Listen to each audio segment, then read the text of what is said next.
अध्याय 421 एक बवंडर। अविश्वसनीय। रानी ने अपनी कार को नियंत्रण में रखा है। वह आखिरी सेकंड में अपनी मासेराती को स्थिर करने में कामयाब रही है। उसने अपनी कार पर नियंत्रण नहीं खोया है। दोस्तों, गाड़ी पलट नहीं रही थी। यह पलट नहीं गया। यह पलट नहीं गया। मैं इसे 3 बार दोहरा रहा हूं, यह सिर्फ अविश्वसनीय है। ठीक है, कार अभी भी ट्रैक पर है और क्वीन ने ट्रम्पची के समान दृष्टिकोण लिया है, इसे हर विवरण में नकल की है। क्या रानी ने ट्रम्पची को शैतान के कोने को पिछली गोद में लेते हुए बारीकी से देखा था? उसे वहां से पता चला होगा कि आंतरिक लेन बहाव में स्लाइड करने का सबसे अच्छा तरीका क्या है। अगर ऐसा है तो हमारी रानी अपने आप में एक सच्चा मास्टर रेसर है। टिप्पणीकार, एक लंबा और पतला व्यक्ति, उत्साहित था क्योंकि वह माइक में उत्साहपूर्वक चिल्ला रहा था, भीड़ को चल रही कार्रवाई से अवगत करा रहा था और रुचि के मामलों पर अपनी अंतर्दृष्टि साझा कर रहा था। देखो, रानी ने वुल्फ किंग को पीछे छोड़ दिया है और पहला स्थान हासिल कर लिया है। अच्छा, हम यहाँ क्या कह सकते हैं?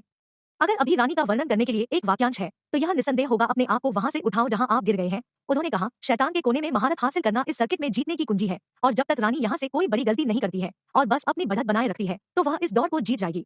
अच्छा है, रानी। वह बिल्कुल शानदार है। हालांकि कई लोग अपने अद्भुत प्रदर्शन के परिणामस्वरूप ट्रम्पची के पीछे थे, उनमें से कई अभी भी शेन किंगयान को अच्छा करते हुए देखकर खुश थे, इसलिए वे सभी उसके लिए जोर से जयकार करने लगे। तुमने उसे देखकर इसे उठाया? सुली ने पूछा। हाँ, वह पागल काफी सनकी है। सच कहूं तो कोई भी शैतान के कोने में अंदर जाने की कोशिश नहीं करता है और मैंने तब तक कोशिश नहीं की होगी जब तक कि मैंने उसे ऐसा करते नहीं देखा। उसे करीब से देखने के बाद मुझे पता चला कि कैसे। शेन किंगयान ने खुले तौर पर स्वीकार किया कि वह इसे खींचने में कैसे कामयाब रही। इस तरह के तेज और संकीर्ण मोड़ पर अधिकांश ड्राइवर बहाव शुरू करने के लिए नीचे शिफ्ट होना पसंद करते, लेकिन जियाओ लो ने इसके बजाय पावर को चुना और मोड़ पर ओवरस्टीयर को प्रेरित किया।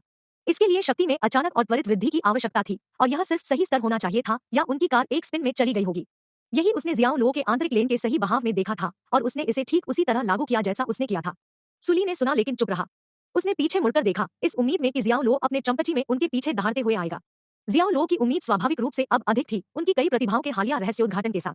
लेई शिजियान अपने पोश में देख रहा था क्योंकि उसे विश्वास नहीं हो रहा था कि शेन किंगयान ने उसे पार कर लिया था और यह स्वीकार करने से इनकार कर दिया कि उसने किया था। उस BTCH ने वास्तव में इतनी उन्नत तकनीक को खींच लिया। मुझे लगा कि मेरे पास NOx इंजेक्शन सिस्टम के साथ बैग में यह दौड़ थी, लेकिन वह अभी भी मुझे डेविल्स कॉर्नर पर पास करने में कामयाब रही। क्या बकवास है, उसने कहा। बॉस, ठीक है। अगर रानी जीत भी जाती है तो क्या? यह ट्रम्पची है जिसे हम जीतने की अनुमति नहीं दे सकते, अन्यथा हमारे द्वारा लगाए गए दाव को निपटाने के लिए हमें $5 मिलियन खर्च होंगे, उनके सहचालक ने विलाप किया। लानत है, क्या आपने नहीं देखा कि जब उसने आखिरी गोद में डेविल्स कॉर्नर पर पकड़ लिया तब भी मैं इसके अंत से पहले उससे आगे निकलने में कामयाब रहा। इस गोद में हम पहले से ही शैतान के कोने को पार कर चुके हैं और मैं अभी तक उसे देख भी नहीं पा रहा हूँ। वह अभी भी बहुत पीछे है और वह पकड़ नहीं सकता है। मोटा मौका है कि वह मुझे पार करने जा रहा है। लेई शिजियान घबरा गया। मुझे पता है। लेकिन कृपया सावधान रहें, बॉस की दोस्त अजीब है। इतना शोर मचाना बंद करो, तुम मुझे परेशान कर रहे हो। लेई शिजियान ने अपने सहचालक पर कड़ी नजर डाली और यह उसे तुरंत बंद करने के लिए पर्याप्त था। ट्रम्पची में सुकैनी रोते हुए बच्चे की तरह नखरे दिखा रहा था। हम बिल्कुल नहीं जीत सकते, उन स्पोर्ट्स कारों और इस घरेलू ट्रम्पची के बीच का अंतर स्वर्ग और नरक की तरह है। आप अपने कौशल से भी बड़ा अंतर पैदा नहीं कर सकते। क्या आप अपने उस बेकार मुंह को एक बार के लिए बंद रख सकते हैं? शियाओ लो ने सुकैनी को देखा क्योंकि वह सड़क पर अपनी आंखें रखे हुए था, परेशान महसूस कर रहा था और सुकैनी से लगातार रोने को आसानियां महसूस कर रहा था। ट्रम्पची अब डेविल्स कॉर्नर की ओर बढ़ रहा था और जियाओ लो एक बार फिर ब्रेकनेक गति से आंतरिक लेन ले रहा था क्योंकि वह मुड़ने की तैयारी कर रहा था। सुकैनी ने रोना बंद नहीं किया क्योंकि उसे कुछ और मिल गया था। जीजाजी, आप बहुत तेजी से जा रहे हैं, पिछली बार इतनी तेजी नहीं थी। धीमा करो। यदि हम इस गति से वक्र लेते हैं तो हम इसके लिए तैयार हैं। कृपया धीमा हो जाओ, मैं इतनी कम उम्र में मरना नहीं चाहता। इसने जियाओ लो को बिल्कुल नहीं रोका और जैसे ही ट्रम्पची ने तेजी जारी रखी, इंजन ने आंतरिक लेन पर घर पर एक जानवर की तरह दहाड़ना शुरू कर दिया। कृपया भगवान और सभी धर्मों के देवताओं, कृपया मुझे अपनी दिव्य सुरक्षा प्रदान करें और इस गरीब आत्मा को बचाएं। सुकैनी ने अपनी आंखें बंद कर ली और आतंक में अपने दांत किरकिरा कर लिए। उसने हैंडरेल को कसकर पकड़ लिया और अत्यधिक खतरे का सामना करने वाले अधिकांश पुरुषों की तरह उसने उन देवताओं से प्रार्थना करना शुरू कर दिया जिन्हें वह अक्सर उपेक्षित करता था। वाइल्ड वुल्फ माउंटेन के पैर पर बड़ी स्क्रीन ने ट्रम्पची को डेविल्स कॉर्नर में तेजी से जाते हुए दिखाया। टिप्पणीकार तुरंत अनुमान लगा सकता था कि यह क्या करने की कोशिश कर रहा था। यहाँ हमारा डार्क हॉर्स ट्रम्पची एक बार फिर है। यह सचमुच शैतान के कोने में उड़ रहा है, उस गति को देखो। और ऐसा लगता है कि यह उस सुंदर पैंतरेबाजी को फिर से दोहराना चाहता है, आंतरिक लेन के माध्यम से बह रहा है, लेकिन मुझे लगता है कि इस बार गति बहुत तेज है। क्या वह ऐसा कर सकते हैं? जैसे ही उन्होंने बोलना समाप्त किया, ट्रम्पची का पिछला हिस्सा आगे की ओर झुक गया क्योंकि उसने बहाव शुरू कर दिया था। कमेंटेटर माइक पर वापस आ गया। इस बार उसकी आवाज तेज हो गई क्योंकि वह अधिक तत्परता के साथ बोल रहा था। उन्होंने कहा, ठीक है, ट्रम्पची ने अब वक्र में बहना शुरू कर दिया है।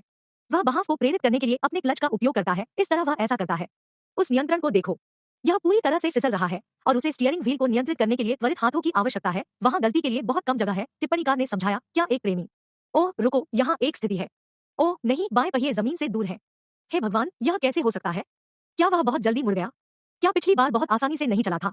अचानक सभी का ध्यान स्क्रीन पर था और उन सभी ने घबराहट में अपनी सांस रोक ली। ट्रम्पची के बाएं पहिए जमीन से ऊपर उठने लगे, फिर बिना किसी चेतावनी के पूरी कार बाहरी गार्डरेल पर पलट गई और चट्टान से उड़ गई। हे भगवान! यह बुरा है, ट्रम्पची चट्टान पर पलट गया है और यह कम से कम 400 मीटर गिर गया है। एक अमर भी वहां से गिर जाए तो वह भी नहीं बचेगा। हे भगवान, चलो सबसे अच्छे के लिए प्रार्थना करें, हमारी किंवदंती आज रात सुरक्षित हो सकती है। टिप्पणीकार ने शोक व्यक्त किया क्योंकि जब उसने ट्रम्पची को चट्टान से उड़ते हुए देखा तो वह शायद ही अपनी आवाज में भावनाओं को नियंत्रित कर सका।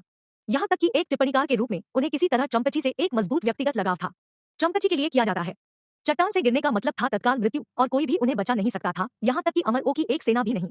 लेकिन चीजों ने एक चौंकाने वाला मोड़ लिया क्योंकि ट्रम्पची नीचे तक नहीं गिरा जैसा कि हर कोई सोच रहा था, लेकिन सड़क के दूसरी तरफ बवंडर की तरह घूमना शुरू कर दिया। ऐसा लग रहा था कि यह फ्लिप के घूर्णी बल का लाभ उठाकर घूम गया था। हे भगवान, मैंने अभी यहाँ क्या देखा? ट्रम्पची हवा में उड़ रहा है। यह एक एनीमे फ्लिक से बाहर कुछ की तरह है, जैसे बाकुसो क्योदाई लेट्स एंड गो। यह विक्ट्री मैग्नम के मैग्नम टॉर्नेडो की तरह है। वह उन्मादी था, माइक में उत्साह से चिल्ला रहा था और उसकी आवाज सदमे और अविश्वास से कांप रही थी। भीड़ एक झटके में थी और पूरी तरह से गूंगा हो गई थी। चाहे वाइल्ड वुल्फ माउंटेन में ऑनलाइन मंच के माध्यम से अनुसरण किया जाए, कोई भी विश्वास नहीं कर सकता था कि उन्होंने क्या देखा और वे सभी सिर्फ उन्मादी रूप से जयकार करने लगे।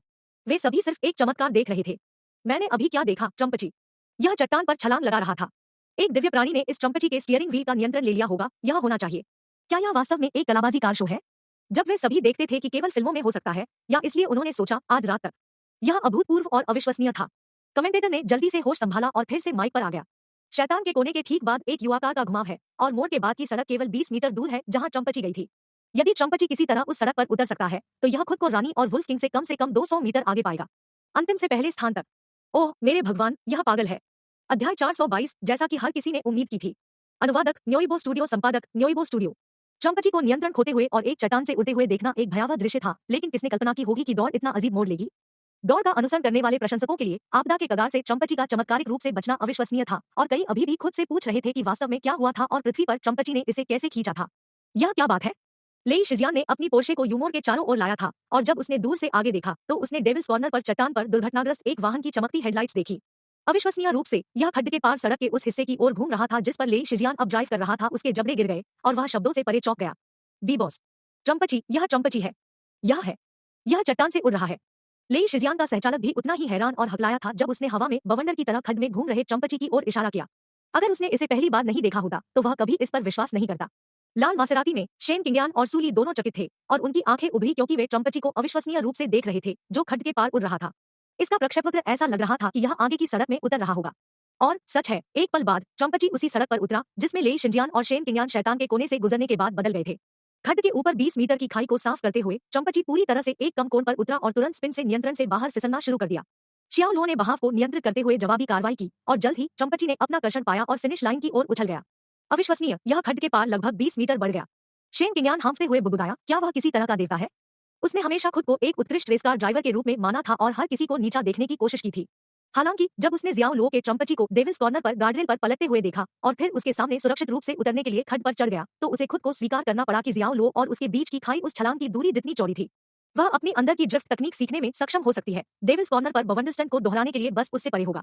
बवंडर तकनीकी कौशल से परे चली गई इस कदम को सफलतापूर्वक खींचने के लिए असाधारण मानसिक धैर्य और कच्चे साहस की आवश्यकता थी और उसके पास उनमें से कोई भी नहीं था। पब फ्यूचर द्वारा विज्ञापन। वह लापरवाही से अपने जीवन के साथ जुआ खेल रहा है। सूली अभी सदमे से उबर गया था और उसने जियो लो के जोखिम भरे पैंतरेबाजी को पूरी तरह से खारिज कर दिया। यह शुद्ध भाग्य था कि वह सुरक्षित रूप से उतर गया था और अगर इस प्रक्रिया में कुछ भी गलत हो गया होता तो उसके पति और भाई दोनों वहीं मर जाते। वह दोनों में से किसी को भी खोना सहन नहीं कर सका। वाइल्ड वुल्फ माउंटेन के पैर में एक कर्कश जयकार शुरू हो गई और मंच में फीड का अनुसरण करने वाले हजारों उत्साही प्रशंसक प्रशंसा पोस्ट कर रहे थे। सभी लोग जियाओ लो की अविश्वसनीय वीरता के लिए बेतहाशा जयकार कर रहे थे। ट्रम्पची के उस विशेष और अनोखे युद्धाभ्यास को श्रद्धांजलि देते हुए पूरे मैदान में चीखें और चिल्लाहटें सुनाई दी। कमेंटेटर एक बार फिर माइक पर आए और कहा, उन्होंने इसे बनाया, ट्रम्पची ने इसे बनाया। वाइल्ड वुल्फ माउंटेन चैलेंज में यह बिल्कुल सबसे लुभावनी क्षण है क्योंकि हमने यहाँ रेसिंग शुरू की थी। यह बस राजसी था, एक अविश्वसनीय प्रदर्शन। मुझे यकीन है कि आप सभी सहमत हैं। ट्रम्पची के पैंतरेबाजी के साथ दौड़ फिनिश लाइन से पहले अंतिम चरण के करीब पहुंच रही थी। कूद के बिंदु पर ट्रम्पची के पास 200 मीटर से अधिक की बढ़त थी और उन्होंने डेविल के कोने के बाद कई और मोड़ों के माध्यम से बढ़त को 500 मीटर तक बढ़ाया। शेन किंगयान ट्रम्पची के ठीक पीछे था जबकि लेई शिजियान मासेराती के पीछे प्रशिक्षण ले रहा था। हालांकि दो सुपरकारें अब तेज गति से जा रही थी और वाइल्ड वुल्फ माउंटेन के घुमावदार खंडों में से आखिरी को साफ करने के बाद ट्रम्पची के साथ पकड़ना शुरू कर दिया था। वाइल्ड वुल्फ माउंटेन की तलहटी में ट्रम्पची के लिए जयकारों और प्रोत्साहन के लगातार नारों की गूंज पूरे मैदान में गूंज रही थी। मंच पर भी ऐसा ही था क्योंकि हर कोई ट्रम्पची को इस दौड़ को जीतने के लिए उत्साहित कर रहा था। टिप्पणीकार हवा में वापस आया और उसकी आवाज ध्वनि प्रणाली द्वारा प्रवर्धित की गई और वाइल्ड वुल्फ माउंटेन की घाटियों में गूंज उठी। यह अंतिम चरण है, हम यहाँ अंतिम चरण में हैं। आइए देखें कि ट्रम्पची फिनिश लाइन तक अपनी बढ़त बनाए रख सकता है या नहीं। चलते रहो ट्रम्पची, चलते रहो मेरे रेसिंग के भगवान, उसने उत्साहित किया। यहाँ तक कि उन्होंने ट्रम्पची के लिए जयकार करते हुए अपनी मुट्ठी भींच ली। तीनों वाहन जंगली भेड़िया पर्वत के पैर में दो ज्वलंत तेल बैरल की ओर राक्षसों की तरह तेजी से बढ़ रहे थे। काले रंग की ट्रम्पची अभी भी बढ़त में थी, लाल मासेराती पीछे चल रही थी, जबकि सिल्वर पोर्शे आखिरी था और पकड़ने की कोशिश कर रहा था। पहला स्थान मेरा है, कोई भी इसे छीन नहीं सकता है। चिंता से भरा लेई शिजियान ने अपने दांतों को भींच लिया और गैस पेडल को फर्श पर डाल दिया। यह एक मैराथन दौड़ में अंतिम चरण के बराबर था, जहां धावक खुद को धक्का देंगे और समापन बिंदु तक पहुंचने के लिए अपनी शेष ताकत का हर औंस खर्च करेंगे। और निस्संदेह तीन कारें भी अपनी सीमा पर थी। हम बहुत करीब हैं। 200 मीटर, 100 मीटर, 50 मीटर, 20 मीटर। वे बहुत तेज हैं। यह एक फोटो फिनिश है। हम नहीं बता सकते। हमने देखा कि उनमें से तीन ने एक ही समय में फिनिश लाइन पार कर ली थी। आइए हम स्लोमो वीडियो प्लेबैक से देखें। टिप्पणीकार ने प्लेबैक के लिए वीडियो टीम से अनुरोध किया और यह जल्द ही फुटेज को बड़ी स्क्रीन पर पेश किया गया था। और केवल वीडियो की गति को 20 गुना कम करने के बाद ही उन्होंने अंततः विजेता की पुष्टि की। ट्रम्पची की जीत हुई। इसने टेप के दाईं ओर अपनी बढ़त बनाए रखी और इसके बाद दूसरे स्थान पर लाल मासेराती थी। लेई शिजियान दुर्भाग्य से अपनी चांदी की पोश में अंतिम स्थान पर आए। पहला स्थान ट्रम्पची को जाता है। देवियों और सज्जनों, ट्रम्पची ने इस दौड़ को जीत लिया था और मुझे यकीन है कि हर किसी ने यही उम्मीद की थी। आइए हमारे ट्रम्पची द डार्क हॉर्स को तालियों का एक उत्साही दौड़ दें। उन्होंने हमारा पूरा सम्मान जीता है। टिप्पणीकार, एक लंबा और पतला आदमी ट्रम्पची के लिए दहाड़ते हुए और गीतात्मक रूप से वैक्स करते हुए उत्साहित था। पब फ्यूचर द्वारा विज्ञापन। रेसिंग के भगवान, रेसिंग के भगवान, रेसिंग के भगवान। वाइल्ड वुल्फ माउंटेन की तलहटी में एक ताल शुरू हो गया था और सभी की निगाहें ट्रम्पची पर थी, क्योंकि यह उनके करीब था। उनकी आंखों में सम्मान और पूजा के अलावा कुछ नहीं था। यह विडंबना थी कि एक जाति ने एक ऐसे व्यक्ति के बारे में अपनी राय को पूरी तरह से बदल दिया जिसे उन्होंने शुरू में पूरी तरह से अनदेखा कर दिया था। अभी यह आदमी एक देवता के समान प्राणी बन गया था और उनकी पूजा के योग्य था। धमाका, धमाका। ट्रम्पची के सामने के दरवाजे खोल दिए गए थे और जियाओ लो और सू कैनी दोनों बाहर आ गए थे। पहले वाले ने हमेशा की तरह शांत होकर बाहर कदम रखा, जबकि बाद वाला लड़खड़ाकर बाहर निकल गया और तुरंत जोर से उल्टी करना शुरू कर दिया। बेकार, जियाओ लो ने पीछे मुड़कर दबी आवाज में कहा। मैं @ सू कैनी ने जियाओ लो के स्नीप पर प्रतिक्रिया करने के इरादे से अपना सिर उठाया, लेकिन इसके बजाय उसने उल्टी करना जारी रखा। उन्होंने नरक की यात्रा की थी और इस दौड़ में वापस आए थे। सबसे बुरा हिस्सा चट्टान से पलटना और बवंडर की तरह घूमना था। उस अद्भुत छलांग के दौरान उसे लगा जैसे वह एक वॉशिंग मशीन के अंदर था और दुनिया को अजीब तरह से घूमते हुए देखा, जबकि दर्शकों के लिए उनका दृष्टिकोण राजसी हवाई युद्धाभ्यास का था। कार से निकलने के बाद भी उन्हें चक्कर आ रहे थे और सितारों को देखकर वही सनसनी कुछ 100 राउंड तक इधर-उधर घूमने से मिली, फिर खड़े रहने की कोशिश करने से। एक रिपोर्टर की तरह टिप्पणीकार एक माइक के साथ जियाओ लो के पास आया और उसका साक्षात्कार लिया, और एक अन्य टीम उन्हें वीडियो कैमरे के साथ रिकॉर्ड कर रही थी। रेसिंग के भगवान, आप मेरे आदर्श हैं। क्या आप इस दौड़ को जीतने की अपनी भावना हमारे साथ साझा कर सकते हैं? ठीक है, मुझे गोली मत मारो, जियाओ लो ने ठंडा जवाब दिया और वीडियो कैमरे को अपने लेंसकेप से कवर किया। वह पीछे मुड़ा और चांदी की पोर्शे के पास चला गया, जो अभी-अभी वापस आई थी। टिप्पणीकार को बहुत अजीब लगा और वह बस इतना कह सकता था, रेसिंग का हमारा भगवान बहुत अनूठा है। जब हर कोई जियाओ लो को घूर रहा था, तो उसने लेई शिजियान और wild wolf mountain motorsports racing team के बाकी लोगों से संपर्क किया, जो उनके चारों ओर इकट्ठा हुए थे। शेन किंगयान के लाल मासेराती को देखने के बाद जियाओ लो लेई शिजियान के पास गए और उन्हें देखा। फिर उसने अपने हाथ से इशारा किया और कहा, मेरी जमा राशि वापस करो और मत भूलो, अब तुम पर मेरा 5 मिलियन बकाया है। लेई शिजियान ने आतंक में शियाओ लो को देखा और पूछा, कौन? तुम कौन हो? इस शख्स ने उसे स्थानीय रूप से निर्मित ट्रम्पची से पीटा था और उसके शीर्ष पर उसने लेई शिजियान को डराया और उसे अपने दिल में एक अविस्मरणीय और भयानक छाप दी। यह आपका कोई काम नहीं है और मुझे अब पैसे भेजें, मेरे पास आपके साथ बर्बाद करने के लिए ज्यादा समय नहीं है, जियाओ लो ने जवाब दिया। 5 मिलियन डॉलर एक छोटी राशि नहीं थी और यह आधे साल के लिए रेसिंग टीम के खर्चों को कवर करने के लिए पर्याप्त से अधिक था। क्या उसे गंदा खेलना चाहिए? लेई शिजियान के दिमाग में कुछ काले विचार थे, लेकिन वह वर्तमान में ऐसा करने का जोखिम नहीं उठा सकता था। इस रेस को लाइव स्ट्रीम किया जा रहा था और हजारों आंखों की जांच के दायरे में था। उन्हें वाइल्ड वुल्फ माउंटेन में अपने पूरे भूमिगत रेसिंग उद्योग को बर्बाद नहीं करने के लिए एक उपयुक्त समय चुनना होगा। अध्याय 423, काले रंग में पुरुष। अंत में जियाओ लो को न केवल अपना पैसा वापस मिला, बल्कि उन्होंने अपने लिए अतिरिक्त 5 मिलियन डॉलर भी कमाए। सू कैनी ने भी अपने बेंटले को उसके पास वापस कर दिया था और वह शब्दों से परे रोमांचित था। उन्होंने अपने मोजो को फिर से खोज लिया और तुरंत मैदान पर महिलाओं को कैटकॉल देना शुरू कर दिया, दिखावा करने से बचने में असमर्थ। एक मेगा सेलिब्रिटी के रूप में सूली की रक्षा करने की प्रतिष्ठा थी, इसलिए वह देखे जाने से बचने के लिए लाल मासेराती में रही। हालांकि उसकी आंखें हमेशा जियाओ लो पर थी और उसने नोटिस करना शुरू कर दिया कि इस आदमी के पास उसके बारे में एक रहस्यमय लेकिन चुंबकीय आकर्षण था। जियाओ लो को केवल अस्पष्ट सभी काले कपड़ों में पहना गया था, लेकिन उनकी साफ सुथरी उपस्थिति, निष्पक्ष रंग और सुलगती हुई अंधेरी आंखों ने उन्हें एक आत्माश्वस्त और असाधारण व्यक्तित्व दिया। सूली ने इससे पहले जियाओ लो को वास्तव में देखने के लिए कभी समय नहीं लिया था, लेकिन अब जब उसके पास था तो उसे एहसास हुआ कि इस आदमी के भीतर छिपी जटिलताओं के माध्यम से देखने का कोई तरीका नहीं था। बहुत समय पहले वह मानती थी कि जियाओ लो बस एक उथला महत्वाकांक्षी व्यक्ति था, लेकिन अब उसने जो देखा वह वास्तव में एक ऐसा व्यक्ति था जिसके पास कई छिपी हुई प्रतिभाएं थी और उन्हें खोजने के लिए एक समय में एक परत को छीलना पड़ता था। उसे हाल ही में पता चला कि वह 4 अलग-अलग विदेशी भाषाएं बोल सकता है और आज उसने खुद के लिए देखा कि वह कितना प्रतिभाशाली रेसर था। उसके सबसे अच्छे दोस्त शेन किंगयान की तुलना में भी बेहतर रेसिंग कौशल था। ऐसा व्यक्ति मात्र वेतनभोगी कैसे हो सकता है? शेन किंगयान अपनी कार से बाहर निकला और शियाओ लो के पास पहुंचा। उसने अविश्वास में अपना सिर हिलाया और उसे एक अजीब मुस्कान देते हुए उसने पूछा, मुझे बताओ, तुमने इस तरह कार चलाना कहां से सीखा? जियाओ लो ने उसे सीधे चेहरे से देखा। मैं स्वयं सिखाया गया हूं, उन्होंने जवाब दिया। जियाओ लो ने तब अपनी कार का दरवाजा खोला और अंदर जाने से पहले उसने सूली पर नजर डाली, लेकिन उसे बधाई नहीं दी, यह जानते हुए कि वह उजागर नहीं होना चाहती थी। इसके साथ ही ट्रम्पची ने जान फूंक दी, फिर थोड़ी दूरी पर आगे बढ़े, जिसके बाद शियाओ लो ने 360 डिग्री की स्पिन की और वहां से चले गए। यह बहुत अच्छा था। क्या यह एक भगवान का आकर्षण है? यह आकर्षण नहीं है, बल्कि एक भगवान का रवैया है।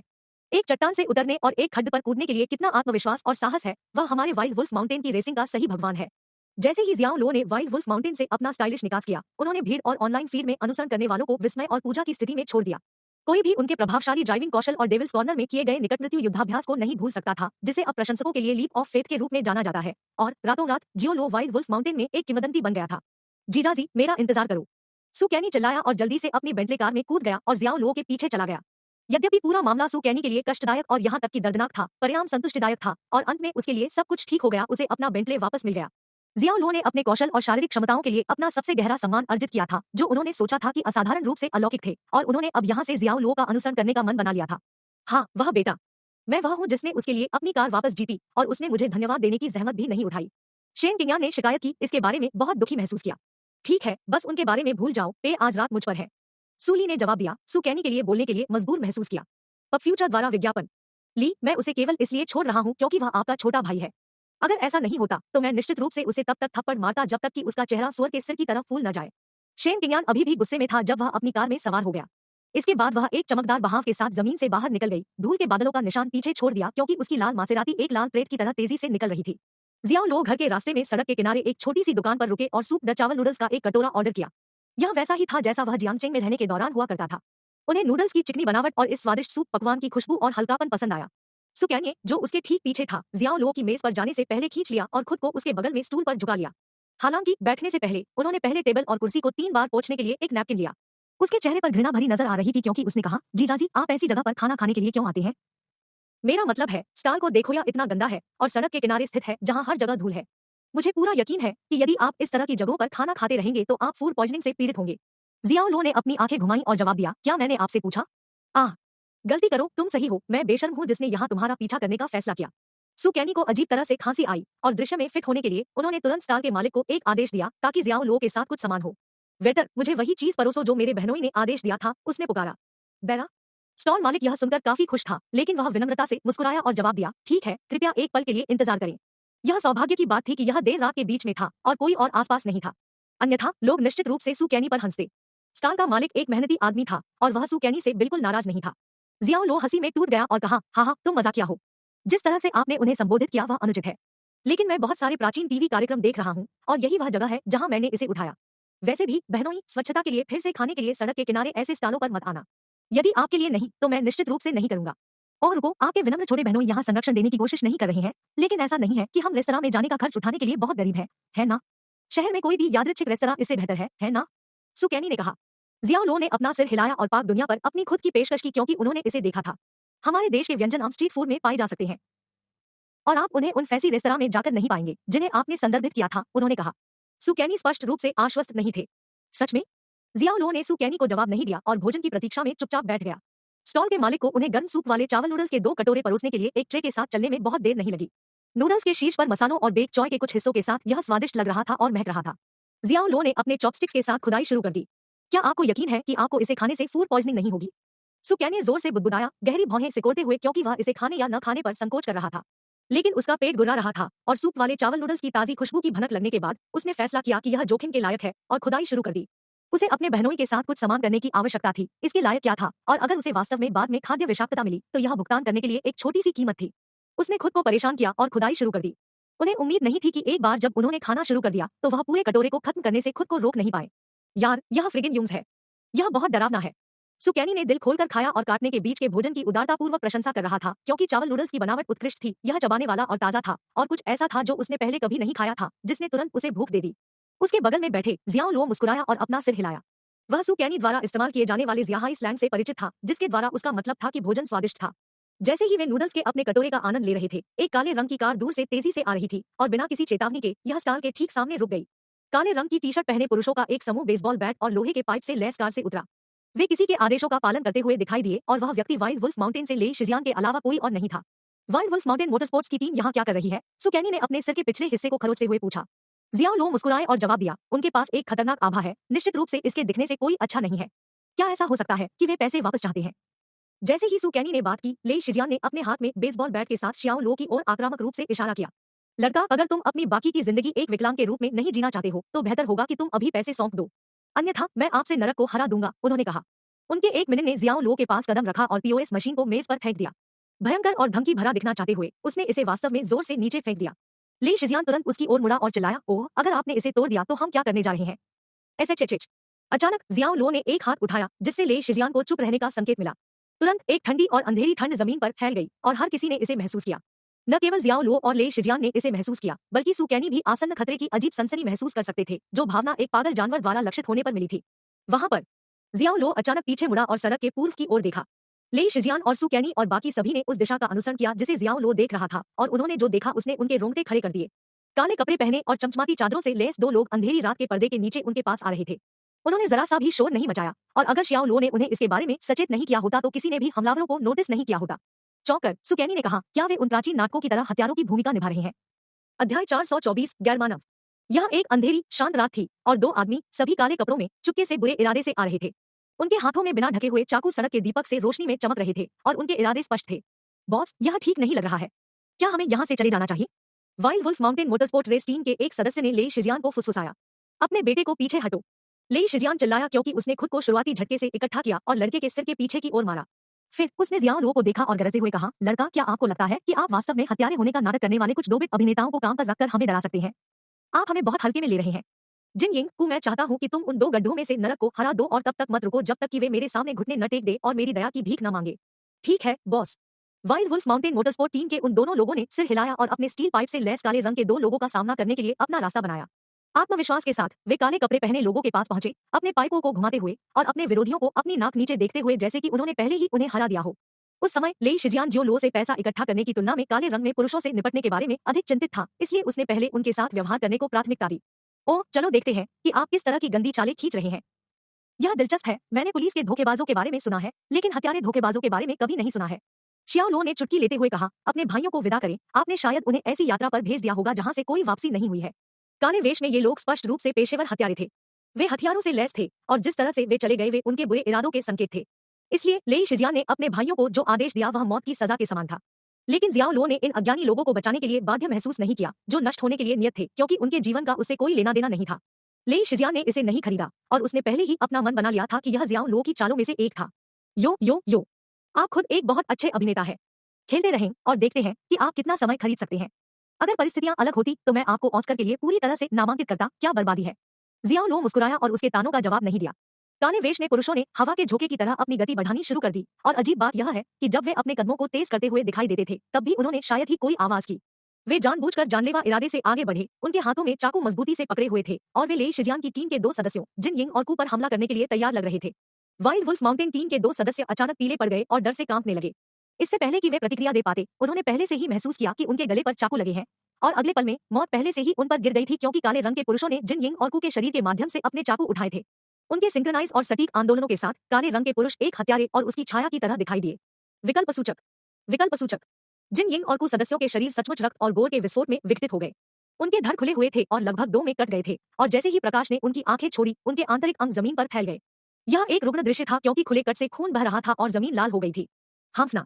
भीषण नरसंहार को देखते ही ले शिजियान, वाइल्ड वुल्फ पर्वत गिरोह और सू कैनी सभी डर से घुट गए, चौड़ी आंखें और उनके शरीर अनियंत्रित रूप से कांपने लगे। दो आदमी जीवित थे और कुछ समय पहले लात मार रहे थे, और बस इसी तरह वे अब खूनी मांस और शरीर के अंगों का ढेर थे। यह मरने का एक क्रूर तरीका था, क्योंकि जिस जमीन पर उनके शव पड़े थे वह खून की मोटी खुशबू से लथपथ और बदबूदार थी। आहा, हत्या हत्या, किसी को मार दिया गया है। स्टॉल मालिक दहशत में जमीन पर गिर गया, दहशत में चिल्ला रहा था, फिर वह अपने स्टॉल को बंद करने की परवाह किए बिना भाग गया। शवों को घूरते हुए सू कैनी भी जोर से चिल्लाया, लेकिन इससे पहले कि वह एक शब्द भी बोल पाता उसने महसूस किया कि उसका शरीर ठंडा हो गया है और उसे अपने गले के पीछे एक खट्टापन महसूस हुआ। फिर बिना किसी चेतावनी के बिना बचे हुए चावल, नूडल्स और सूप का घोल उसके पेट से ऊपर की ओर बढ़ गया और उसने कटोरे में वापस उल्टी कर दी। बी बॉस, जिन यिंग कू, वे मर गए हैं। आधे में कटे। Wild wolf mountain motorsport team के एक सदस्य ने अश्रुपूर्ण आवाज में फुसफुसाया। उन्होंने अभी अभी जो देखा था वह सहन करने के लिए बहुत अधिक था, और उन्होंने मानसिक रूप से उन्हें अंदर से तोड़ दिया था। ले शिजियान एक दुविधा में था, और वह बस इतना कर सकता था कि अपने मृत साथियों के शवों को खाली घूर रहा था। वह अभी भी इस तथ्य को पकड़ नहीं सका कि वे उसकी आंखों के सामने ही मर गए थे। वे अभी भी कुछ सेकंड पहले उससे बात कर रहे थे, वे अचानक कैसे मर सकते हैं? वह इस तथ्य को स्वीकार नहीं कर सका कि वे मर चुके थे। उसने काले रंग के आदमियों को देखा और कांपने लगा। आप सही थे जब आपने काटने के बोर्ड पर एक सुअर के बारे में कुछ कहा था जो वध किए जाने की प्रतीक्षा कर रहा था। शियाओ लो ने मजाक उड़ाया। शियाओ लो ने तब दो काले कपड़े पहने लोगों को देखा जो उसे जानलेवा इरादों से घूर रहे थे। अपने दाहिने हाथ से मेज के किनारे को पकड़ते हुए जियाओ लो ने अचानक चौकोर आकार की मेज को उन पर फेंक दिया। यहाँ तक कि अपनी पूरी ताकत का उपयोग किए बिना मेज उड़ गई, बड़ी गति से अपने इच्छित लक्ष्य पर घूम रही थी। काले कपड़ों में दोनों हमलावर उन्हें घूरकर देखा, लेकिन वे भाग नहीं पाए। शांति से वे अपनी जमीन पर खड़े हो गए और मेज पर गिर गए। मेज तुरंत कई टुकड़ों में टूट गई और यहाँ तक कि मेज के धातु के पैरों को आधे में साफ किया गया था। यह कोशिश करो। जियाओ लो कूद गया और स्टाल पर गिर गया, जिसे एक त्रिशा पर रखा गया था, जिसमें गैस स्टोव, चॉपिंग बोर्ड और अन्य खाना पकाने के सामान शामिल थे। चारों ओर घूमते हुए जियाओ लो ने त्रिशा के एक तरफ जोर से लात मारी। धमाका। लगभग 100 किलोग्राम वजन वाले पूरे स्टाल को हथियारों की ओर भेजा गया था। ओह मेरे भगवान, क्या यह एक इंसान के लिए भी संभव है? वाइल्ड वुल्फ माउंटेन लड़कों के हर सदस्य के जबड़े खुले और आंखें चौड़ी थी और वे सभी सदमे में जियाओ लो को देख रहे थे। उनकी नजरों में वह अब हथियारों की तरह डरावना था, क्योंकि एक मानव लात कैसे एक तेज गति से कार की तरह उड़ते हुए एक स्टार को भेजने के लिए बल पैदा कर सकती है। सुकैनी समान रूप से स्तब्ध थे, और भले ही उन्होंने स्टार क्लाउड केंडो जिम में जियाओ लो के राक्षसी पक्ष को देखा था, फिर भी उन्हें इसकी आदत नहीं हो सकती थी, चाहे उन्होंने इसे कितनी बार देखा हो। जियाओ लो बस डरावना था। जैसे ही स्टार उल्का की तरह उन पर उड़ गया, काले रंग के पुरुषों ने फिर से एक सिंक्रोनाइज पैटर्न में कटौती की। उनकी तलवारबाजी उच्चतम स्तर की थी और स्टार को पहले की मेज की तरह ही टुकड़ों में काट दिया गया था। जब हत्यारे जियाओ लो पर हमला करने के लिए मुड़े तो वे आश्चर्यचकित रह गए, क्योंकि वह बिजली की लकीर की तरह धराशायी हो गया था। उसकी हथेलियां हमले के लिए उठी थी। यहाँ तक कि जब दोनों हत्यारे अपने चाकू से नीचे की ओर वार कर रहे थे, तब शियाओ लो ने पहले से ही अपने हमले का समय निकाल लिया था, अपनी हथेलियों को पहले से ही उनकी असुरक्षित छाती में धकेल दिया था, जिससे उनके विरोधियों के माध्यम से एक उग्र सुनामी की लहरों की तरह आंतरिक शक्ति का प्रवाह बढ़ रहा था।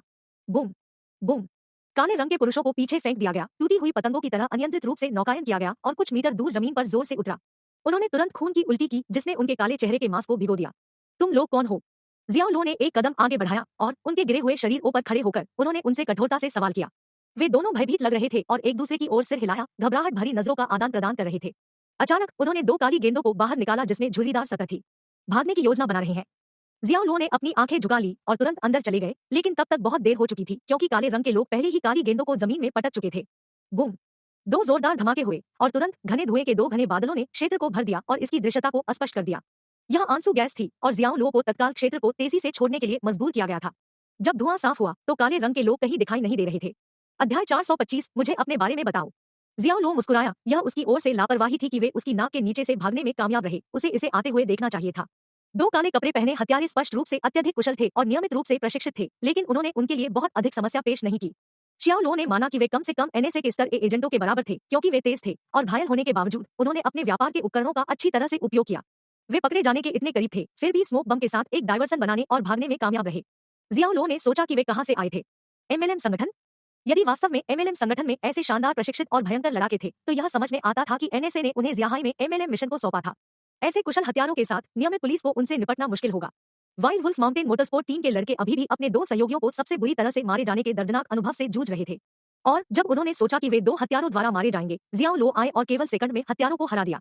यह अविश्वसनीय था, क्योंकि अगर काले कपड़े पहने हत्यारे राक्षस थे, तो यह राक्षसों के राजा जियाओ लो को क्या बना देगा। निगल। डर से कांपते हुए लेई शिजियान को अचानक प्यास लगी और वह मुश्किल से अपनी लार निगल सकता था। वह एक ठंडे पसीने में टूट गया जब उसे एहसास हुआ कि जियाओ लो उसके पास आ रहा था और यहाँ तक कि उसकी सांस लेने में भी कठिनाई हो रही थी। उन्होंने अनजाने में बेसबॉल के बल्ले को अपनी पीठ के पीछे छिपा दिया, जबकि उनके कई लड़कों ने आत्मसमर्पण के संकेत में अपने बल्ले और पाइप भी जमीन पर गिरा दिए। विल्फ वुल्फ माउंटेन के लड़के जियाओ लो को देखते हुए हिल गए, सबसे खराब की उम्मीद कर रहे थे। जैसा कि उन्होंने एक पल पहले याद किया था, उन्होंने जियाओ लो को सबक सिखाने का दावा किया था और अगर वह उन्हें पैसे नहीं देता था तो उनकी पिटाई की जाती थी। जियाओ लो अपने कूल्हों पर हाथ रखकर खड़े थे, उन्हें घूर रहे थे। फिर उसने ले शिजियान को देखा और कहा, क्या आप नहीं जा रहे हैं? बी भाई, कृपया हमें बख्श दें, हमारी मूर्खता को क्षमा करें। हम अज्ञानी मूर्ख हैं, कृपया हमारी जान बख्श दें।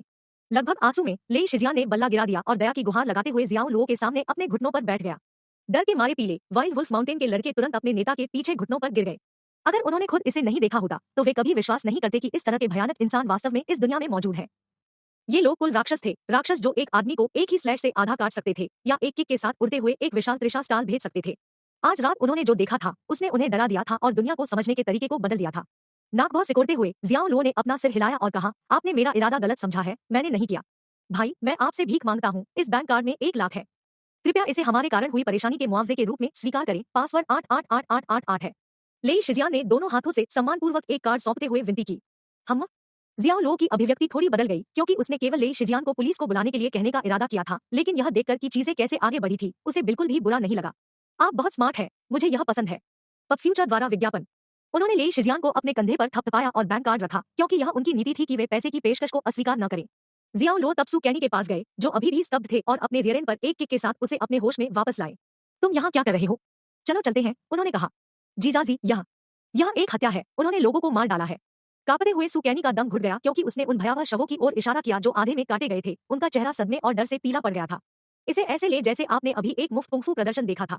जियाओ लो ने उसे सांत्वना दी, क्योंकि वे अपनी कारों की ओर बढ़ रहे थे। सु कैनी जियाओ लो के साथ चलने के लिए जल्दी से चला गया, लेकिन फिर भी घुटनों पर कमजोरी महसूस कर रहा था। वह लगभग लड़खड़ा गया। जब वह बेंटले में वापस आया तो वह आलीशान चमड़े की सीट में वापस झुक गया और खुद को शांत करने के लिए एक गहरी सांस ली। वह मुश्किल से उबर पाया था जब वह अपनी खिड़की पर दस्तक से चौंक गया था।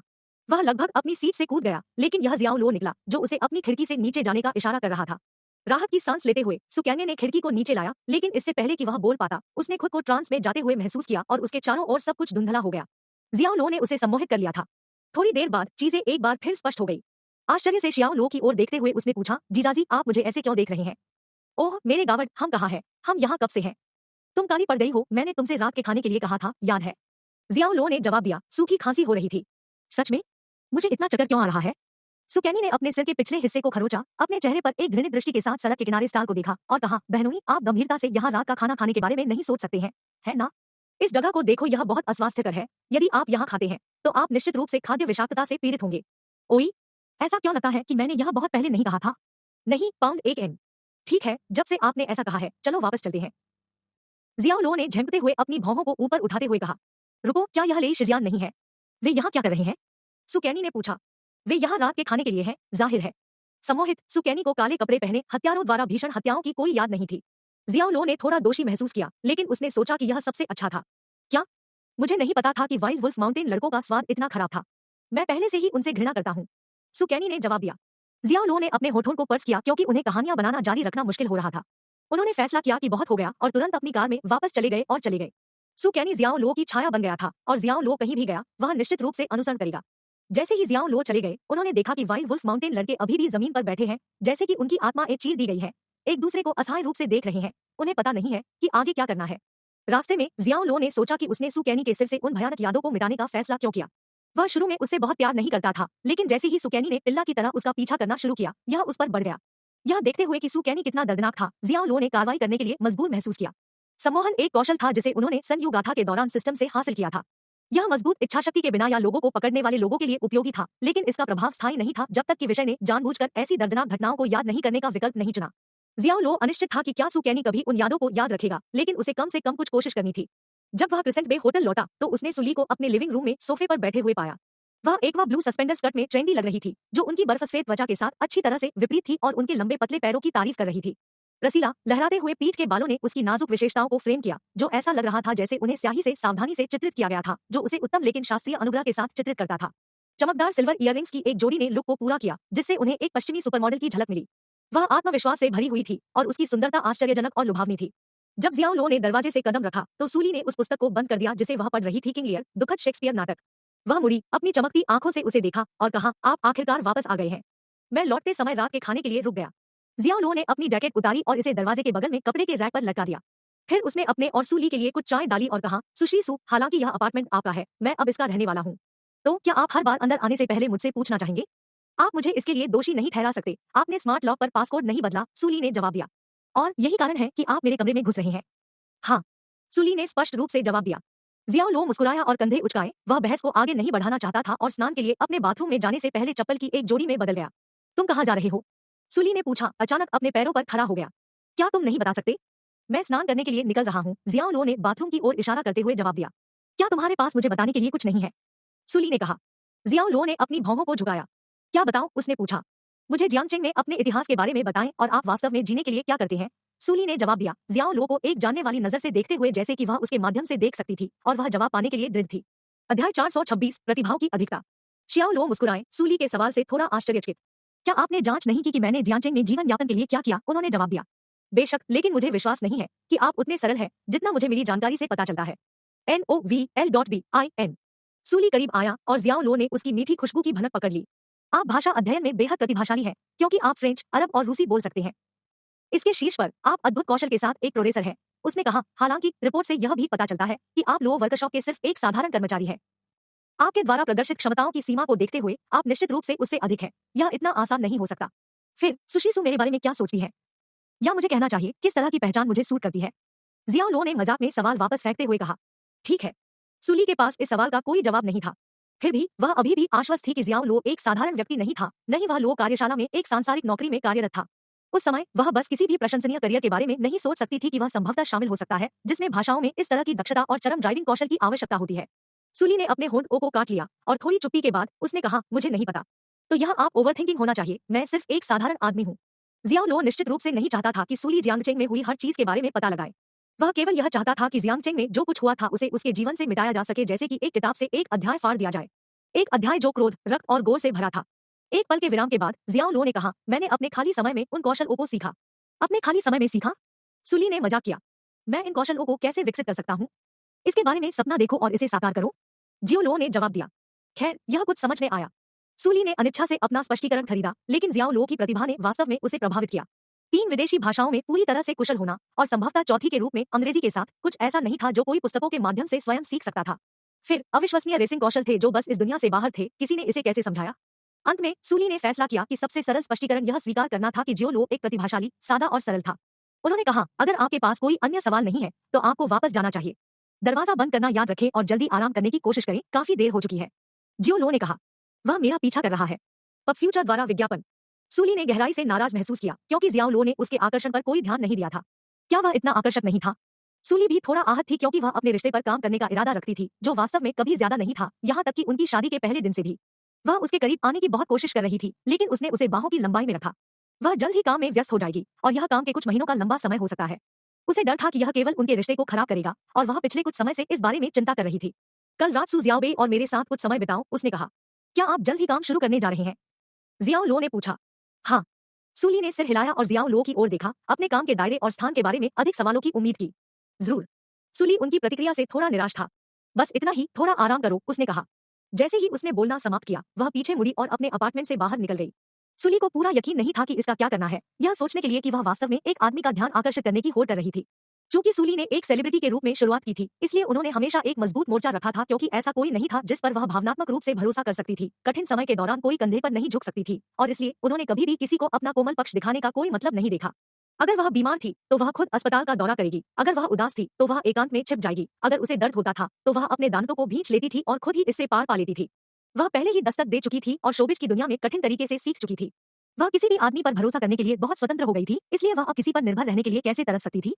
उसने अचानक खुद को आत्महत्या में डूबा हुआ महसूस किया और जैसे ही उसने जियाओ लो से अपनी शादी के बारे में सोचा, वह खुद को याद दिलाने से खुद को रोक नहीं सकी कि एक अर्थ में कुछ नकली कभी सच नहीं होगा। सुली को दूर जाते हुए देखते हुए जियाओ लो के चेहरे पर चंचलता की एक झलक बह गई। यह एक ऐसी महिला थी जिसने शादी करने से इनकार करने पर बिना किसी हिचकिचाहट के अपनी बालकनी से छलांग लगा दी, फिर उसे एक प्रभावशाली शादी की अंगूठी खरीदी और उसकी अलमारी को नए कपड़े और जूते से भर दिया।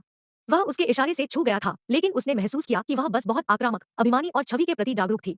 उनका अतिरंजित रवैया निस्संदेह मनोरंजन की दुनिया में उनकी भारी सफलता का परिणाम था।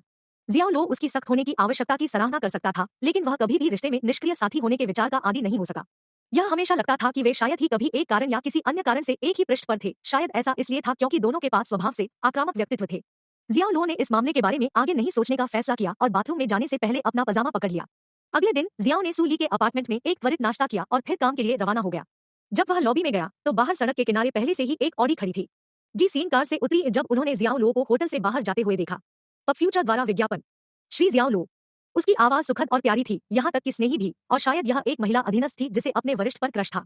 उसके काले बाल उसके कंधों पर आकर्षक रूप से बह रहे थे, उसके सुंदर चेहरे को उसकी चमकदार आंखों और पूरी तरह से धनुषाकार भौहों से गोरी बेदाग त्वचा के साथ फ्रेम कर रहे थे। स्लिम व्हाइट पैंट के साथ कैजुअल पिंक जैकेट में वह स्मार्ट और ट्रेंडी लग रही थी। सीन, क्या आपको उस बारे में कुछ मिला है जो मैंने आपको जांच करने के लिए कहा था?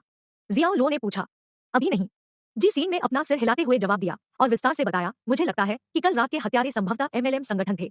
एमएलएम मामले को सौंपे जाने के मुख्य कारणों में से एक यह था कि यह जापान के चीनी विरोधी भूमिगत आंदोलन के साथ निकटता से जुड़ा हुआ है। असो परिवार इस समूह का एक हिस्सा है और वे लगातार हमारे देश में उथल-पुथल पैदा करने के तरीके खोजते हैं। मैं देखता हूँ। जियाओ लो ने स्वीकृति में सिर हिलाया और यह समझ में आता है कि एनएसए ने उसे इससे निपटने का काम सौंपा था। ये एमएलएम से जुड़े सामान्य अपराध नहीं थे, बल्कि कुछ और भयावह थे। एक और बात, बूढ़े भिखारी के बारे में, श्री होंगजी। मुझे उसकी असली पहचान का पता चल गया है। वह हेवंस ब्लेसिंग वेलफेयर होम के अध्यक्ष हैं, एक कल्याण गृह के अध्यक्ष। शियाओ लो काफी आश्चर्यचकित थे क्योंकि वह इस धारणा के तहत थे कि होंगजी भिखारी संप्रदाय के स्वामी थे, तो वह अचानक एक कल्याण गृह के अध्यक्ष कैसे बन गए? जी सीन जियाओ लो के चेहरे में भ्रम देख सकते थे। होंगजी वास्तव में भिखारी संप्रदाय के वर्तमान स्वामी हैं, लेकिन जैसा कि यहाँ औसत जीवन स्तर में काफी सुधार हुआ है, अब कई पारंपरिक संप्रदाय भिखारी नहीं है। सड़क पर हम जो देखते हैं उनमें से अधिकांश या तो ठग या विकलांग लोग हैं। वास्तविक भिखारियों के पास कोई आय अर्जित करने का कौशल नहीं होता है, उन्होंने समझाया। इसलिए वे आजीविका के लिए भीख मांगने के लिए मजबूर हैं। वे दिन गए जब भिखारी संप्रदाय के पास प्रचुर संसाधन थे। दुर्भाग्य से आज उन्होंने अपनी अधिकांश प्रतिभा खो दी है और होम जी पूरे संप्रदाय के वास्तविक एक व्यक्ति कमांडर है। वह अपने कल्याण गृह में अनाथों, बुजुर्गों और विकलांगों की देखभाल करता है। वह घर को बनाए रखने के लिए कुछ पैसे खोजने की कोशिश कर रहा था और उसने हिटमैन के रूप में काम किया, लेकिन उसे उम्मीद नहीं थी कि वह आपके पास आएगा और बुरी तरह घायल हो गया। जियाओ लो को यह सुनकर भयानक लगा। मुझे इस कल्याण गृह में ले आओ, उन्होंने कहा। ठीक है। जी सींग ने जवाब में सिर हिलाया और वह जानती थी कि जियाओ लो को होंग जी के साथ परेशानी नहीं होने वाली थी। वह इस आदमी को किसी से भी ज्यादा समझती थी और जबकि वह वास्तव में खून का प्यासा था, लेकिन अंदर से उसके पास न्याय और दया की गहरी भावना थी। हमारे देश में प्रतिभाओं की अधिकता है और हालांकि एनएसए ने कई प्रतिभाशाली लोगों को लिया है, फिर भी उनमें से एक समूह हमारे हलचल वाले शहरों के भीतर एकांत में रह रहे हैं और होंग जी उनमें से एक है। जैसे ही वे आगे बढ़े, जी सींग ने गंभीर स्वर में बात की, जियो लो को हर समय अपनी सुरक्षा में रहने की आवश्यकता पर जोर देने का इरादा रखते हुए। हुआ राष्ट्र उतना शांतिपूर्ण नहीं था जितना की सतह पर दिखाई देता था। कल रात काले रंग में हत्यारे असाधारण रूप से अच्छी तरह से प्रशिक्षित और कुशल थे और उन्हें स्तर एस या शायद उससे भी अधिक के रूप में दर्जा दिया जा सकता था। हमेशा एक संभावना थी कि जियाओ लो एक दिन ऐसे विरोधियों का सामना करेंगे और जी सींग चिंतित थे। जियाओ लो ने उसे अंतर्निहित इरादे से याद किया क्योंकि वह खिड़की से खाली घूर रहा था। होंग जी पर उसके द्वारा की गई क्रूर सजा के बारे में थोड़ा पछतावा महसूस कर रहा था। अध्याय 427 पुराना शरारती लड़का। करीब आधे घंटे बाद शियाओ लो और जी सींग शियाहाई शहर के तियानसी चिल्ड्रन होम पहुंचे। यह केवल नाम पर एक बच्चों का घर प्रतीत होता था, क्योंकि वास्तव में यह 2 बास्केटबॉल कोर्ट के आकार के बारे में सिर्फ एक बाड़ वाला यार्ड था, जिसमें परिधि के अंदर एक 3 मंजिला इमारत थी। घर जीर्णशीर्ण था और शहर के पहले की अवधि के अवशेष की तरह लग रहा था। समय ने परिसर पर अपना असर डाला था और इसकी दीवारों पर कई दरारें थी और एक खंड मोटी बेलों के साथ पूरी तरह से उग आया था। बच्चों का एक समूह धूप के नीचे आंगन में पत्थर की बेंचों पर बैठकर दलिया का भोजन कर रहा था। करीब से निरीक्षण करने पर वे सभी लड़कियां थीं और उन्हें कुछ विकलांग लग रहे थे। उनमें से कुछ के हाथ या पैर विकृत थे और कई अन्य मानसिक विकलांग दिखाई देते थे। उनके कपड़ों को रैगिंग किया गया था, लेकिन कुल मिलाकर वे साफ सुथरे लग रहे थे और पर्याप्त रूप से देखभाल की गई थी। ये छोटी लड़कियां अनाथ हैं, जिन्हें उनके परिवारों द्वारा छोड़ दिया गया है। वे सभी सेरेब्रल शोष के साथ पैदा हुए थे, उनमें से कुछ मोतियाबिंद के साथ पैदा हुए थे और कुछ को जीवित रहने के लिए रक्त आधान की आवश्यकता थी। उनके माता पिता भारी वित्तीय बोझ को सहन नहीं कर सकते थे, इसलिए उन्होंने उन्हें यहाँ भेजने का फैसला किया। इन बच्चों के अलावा घर कई दर्जन वयस्कों को भी पूरा करता है, जो कई प्रकार की शारीरिक बीमारियों से पीड़ित है या स्वतंत्र रूप से जीवित नहीं रह सकते हैं। उनमें से कई मूल रूप से विकलांग हैं और चलने में असमर्थ हैं और वे केवल पूरे दिन बिस्तर पर रहते हैं। जी सींग ने जियाओ लो को घर की गतिविधियों का संक्षिप्त विवरण देते हुए कहा। जियाओ लो की भौहों के बीच गड्ढे बनने लगे। जियाओ लो की प्रतिक्रिया को देखते हुए यह कल्पना करना मुश्किल था कि वह ठंडे खून वाला हत्यारा था। बेशक जब वह अपने दुश्मनों के खिलाफ जा रहा था तो वह पलक झपकाए बिना मार सकता था, लेकिन जब इस तरह की कुछ स्थितियों की बात आई तो उसने गहरी करुणा दिखाई। जैसे ही वे आंगन में खड़े हुए, सफेद बालों के सिर वाला एक बूढ़ा आदमी अचानक एक कमरे से बाहर आया। उसके बाल, भौं और दाढ़ी सभी सफेद थे। उसका अंगरखा बिना बटन वाला था और कई पैच के साथ सिल दिया गया था। उसके शॉर्ट्स उसके घुटनों तक पहुंच गए थे और उसने फ्लिप फ्लॉप की एक जोड़ी पहन रखी थी। उसके शरीर के ऊपरी हिस्से और बछड़ों का अधिकांश हिस्सा उजागर हो गया था। बूढ़ा आदमी सफेद बालों वाला भिखारी होंग जी निकला, जिसका जियाओ लो ने उस दिन नदी के किनारे सामना किया था। जब होंग जी ने जियाओ लो को देखा तो उनकी अभिव्यक्ति अचानक बदल गई। उसकी आंखें डर से भर गईं क्योंकि उसने जियो लो को शत्रुता के साथ देखा और कहा, तुमने मुझे कैसे पाया? आप क्या करते हैं? यह उस शांत और आत्मविश्वासी आचरण के विपरीत था जो होंग जी ने दूसरे दिन प्रदर्शित किया था। वह उस रात को कभी नहीं भूल सकता जब जियो लो ने अपना बायां हाथ काट लिया था। घबराओ मत, मैं दुर्भावनापूर्ण इरादे से नहीं आया था। जियाओ लो उसके पास गया और उसके बाएं कंधे पर नजर डाली जहां उसकी बाह होनी चाहिए थी और इसके स्थान पर सिर्फ एक खाली आस्तीन थी। जियाओ लो ने भारी मन से अपनी नजर गिरा दी और कहा, अपने बाएं हाथ के बारे में मुझे खेद है। पब फ्यूचर द्वारा विज्ञापन। बोलने के बाद शियाओ लो ने होंग जी को गहराई से प्रणाम किया। यदि जियाओ लो ने खुद इस घर का दौरा नहीं किया होता तो उन्होंने यह नहीं देखा होता कि होंग जी बच्चों के घर में क्या हासिल करने का प्रयास कर रहे थे। जियाओ लो पश्चाताप से उबर गया और अपने कार्यों पर पछतावा करना शुरू कर दिया और यहाँ तक कि हांग जी को इतनी गंभीर चोट पहुंचाने के लिए खुद को दोषी ठहराया। जियाओ लो को दुष्ट लोगों को नुकसान पहुंचाने के बारे में कोई पछतावा नहीं था, लेकिन उसने दयालु और प्यार करने वाले लोगों को चोट पहुंचाने से इनकार कर दिया। एक कहावत थी, तुम अच्छा नहीं करने का चुनाव कर सकते हो, लेकिन धर्मी व्यक्ति की बुराई मत करो। होंग जी जियाओ लो के कार्यों से हैरान थे। उन्होंने जियाओ लो को लंबे समय तक देखा, फिर मुस्कुराए और कहा, इसके बारे में खेद करने की कोई बात नहीं है। मैंने आपको पहले उकसाया, इसलिए यह तथ्य कि आपने मुझे नहीं मारा पहले से ही दयालुता का एक रूप था। जिस व्यक्ति को माफी मांगनी है वह मैं होना चाहिए, क्योंकि मैंने भौतिक कब्जे की मांग की थी और किसी पर हमला करने के लिए तैयार था। एक हाथ खोना वेकअप कॉल था जिसकी मुझे आवश्यकता थी और इसने मुझे गलत रास्ते पर भटकने से रोक दिया है। मुझे लगता है कि यह इसके लायक था। बूढ़े आदमी, आपका एहसास केवल मुझे और अधिक दोषी महसूस कराता है, जियाओ लो ने जवाब दिया। होंग जी जियाओ लो पर मुस्कुराया क्योंकि वह वास्तव में माफ करने और भूलने के लिए तैयार था। उन्होंने कहा, युवाओं को खुद को अतीत में नहीं उलझने देना चाहिए, इसके बजाय उन्हें भविष्य की ओर देखना चाहिए। उन्होंने कहा, कुछ चीजें जो पहले ही हो चुकी है, खुद को उलझाने से यह नहीं बदलेगा। यदि आप हमेशा अतीत के बारे में सोचते हैं तो आप भविष्य की ओर कैसे देखेंगे? आप अपना करियर कैसे बनाएंगे? अगर हम पहली बार अलग अलग परिस्थितियों में मिले होते तो मुझे लगता है कि हम अच्छे दोस्त बन जाते, जियाओ लो ने कहा, और उन्होंने इसके हर शब्द का मतलब था क्योंकि उन्हें लगा कि वह इस पुराने साथी के साथ आंख से आंख मिला सकते हैं। आपके लिए यहाँ आना पहले से ही हमें दोस्त बनाता है, होंग जी ने कहा। सच में? बेशक। होंग जी मुस्कुराए और उनका पूरा चेहरा चमक उठा। उसने दरवाजे की ओर इशारा किया और कहा, अंदर आओ, भले ही यह एक विनम्र जगह है, लेकिन अभी भी चाय है जिसे मैं अपने मेहमानों को पेश कर सकता हूँ। क्या तुम मुझसे नफरत नहीं करते? जियाओ लो ने पूछा। होंग जी ने अपना सिर हिलाया और एक आह के साथ उन्होंने कहा, नफरत करने का क्या फायदा है? क्या नफरत मुझे मेरा हाथ वापस दे सकती है? क्या नफरत इस घर में इन सभी लोगों की मदद कर सकती है, उन्हें भोजन और कपड़े प्रदान कर सकती है? बूढ़े आदमी, आप निश्चित रूप से एक दिलचस्प व्यक्ति हैं। भले ही आप सच बोल रहे हो या झूठ, यह कार्ड आपके लिए ही है। पासवर्ड 68 है, इसे मुआवजे के रूप में ले, जियाओ लो ने कहा, क्योंकि उसने अपनी जेब से एक बैंक कार्ड निकाला और इसे हांग जी को सौंप दिया। नौजवान, तुम्हें अपने करियर के रास्ते के बारे में सोचना होगा, तुम्हें ऐसा करने की जरूरत नहीं है। इसे वापस ले लो, होंग जी ने अपने हाथ हिलाते हुए कहा। क्या आपको इसकी आवश्यकता नहीं है? यहाँ $1 मिलियन इस घर को लंबे समय तक मदद कर सकते हैं, जियाओ लो ने जवाब दिया। पब फ्यूचर द्वारा विज्ञापन है ना? वहाँ 1 लाख है। यह सुनकर होंग जी को सांस लेने में तकलीफ हुई और उन्होंने तुरंत इसे इतनी तेजी से पकड़ लिया कि कार्ड एक फ्लैश में गायब हो गया, जैसे कि एक कंजूर के हाथ की तलहटी। इससे पहले कि किसी को पता चले, उसने इसे पहले ही अपनी जेब में छिपा लिया था। पीठ ने कहा, आपने पहले क्यों नहीं कहा कि यहाँ इतना पैसा है? मैंने लगभग एक गलती की और $1 मिलियन खो दिए, वह रोया। ना। जियाओ लो और जी सिंह ने एक दूसरे को देखा, अवाक और मुश्किल से एक हंसी को दबाने में सक्षम थे। होंग जी काफी चरित्र थे, केवल एक पल पहले उन्होंने एक गुणी व्यक्ति के उदात्त आदर्शों को व्यक्त किया, लेकिन उन्हें अगले पल में पैसे की पेशकश के लिए अलग कर दिया गया। जियाओ लो फट गया, क्योंकि ऐसा लग रहा था कि उसके मुंह ने कुछ कहा था जबकि उसके हाथ ने कुछ और कहा था।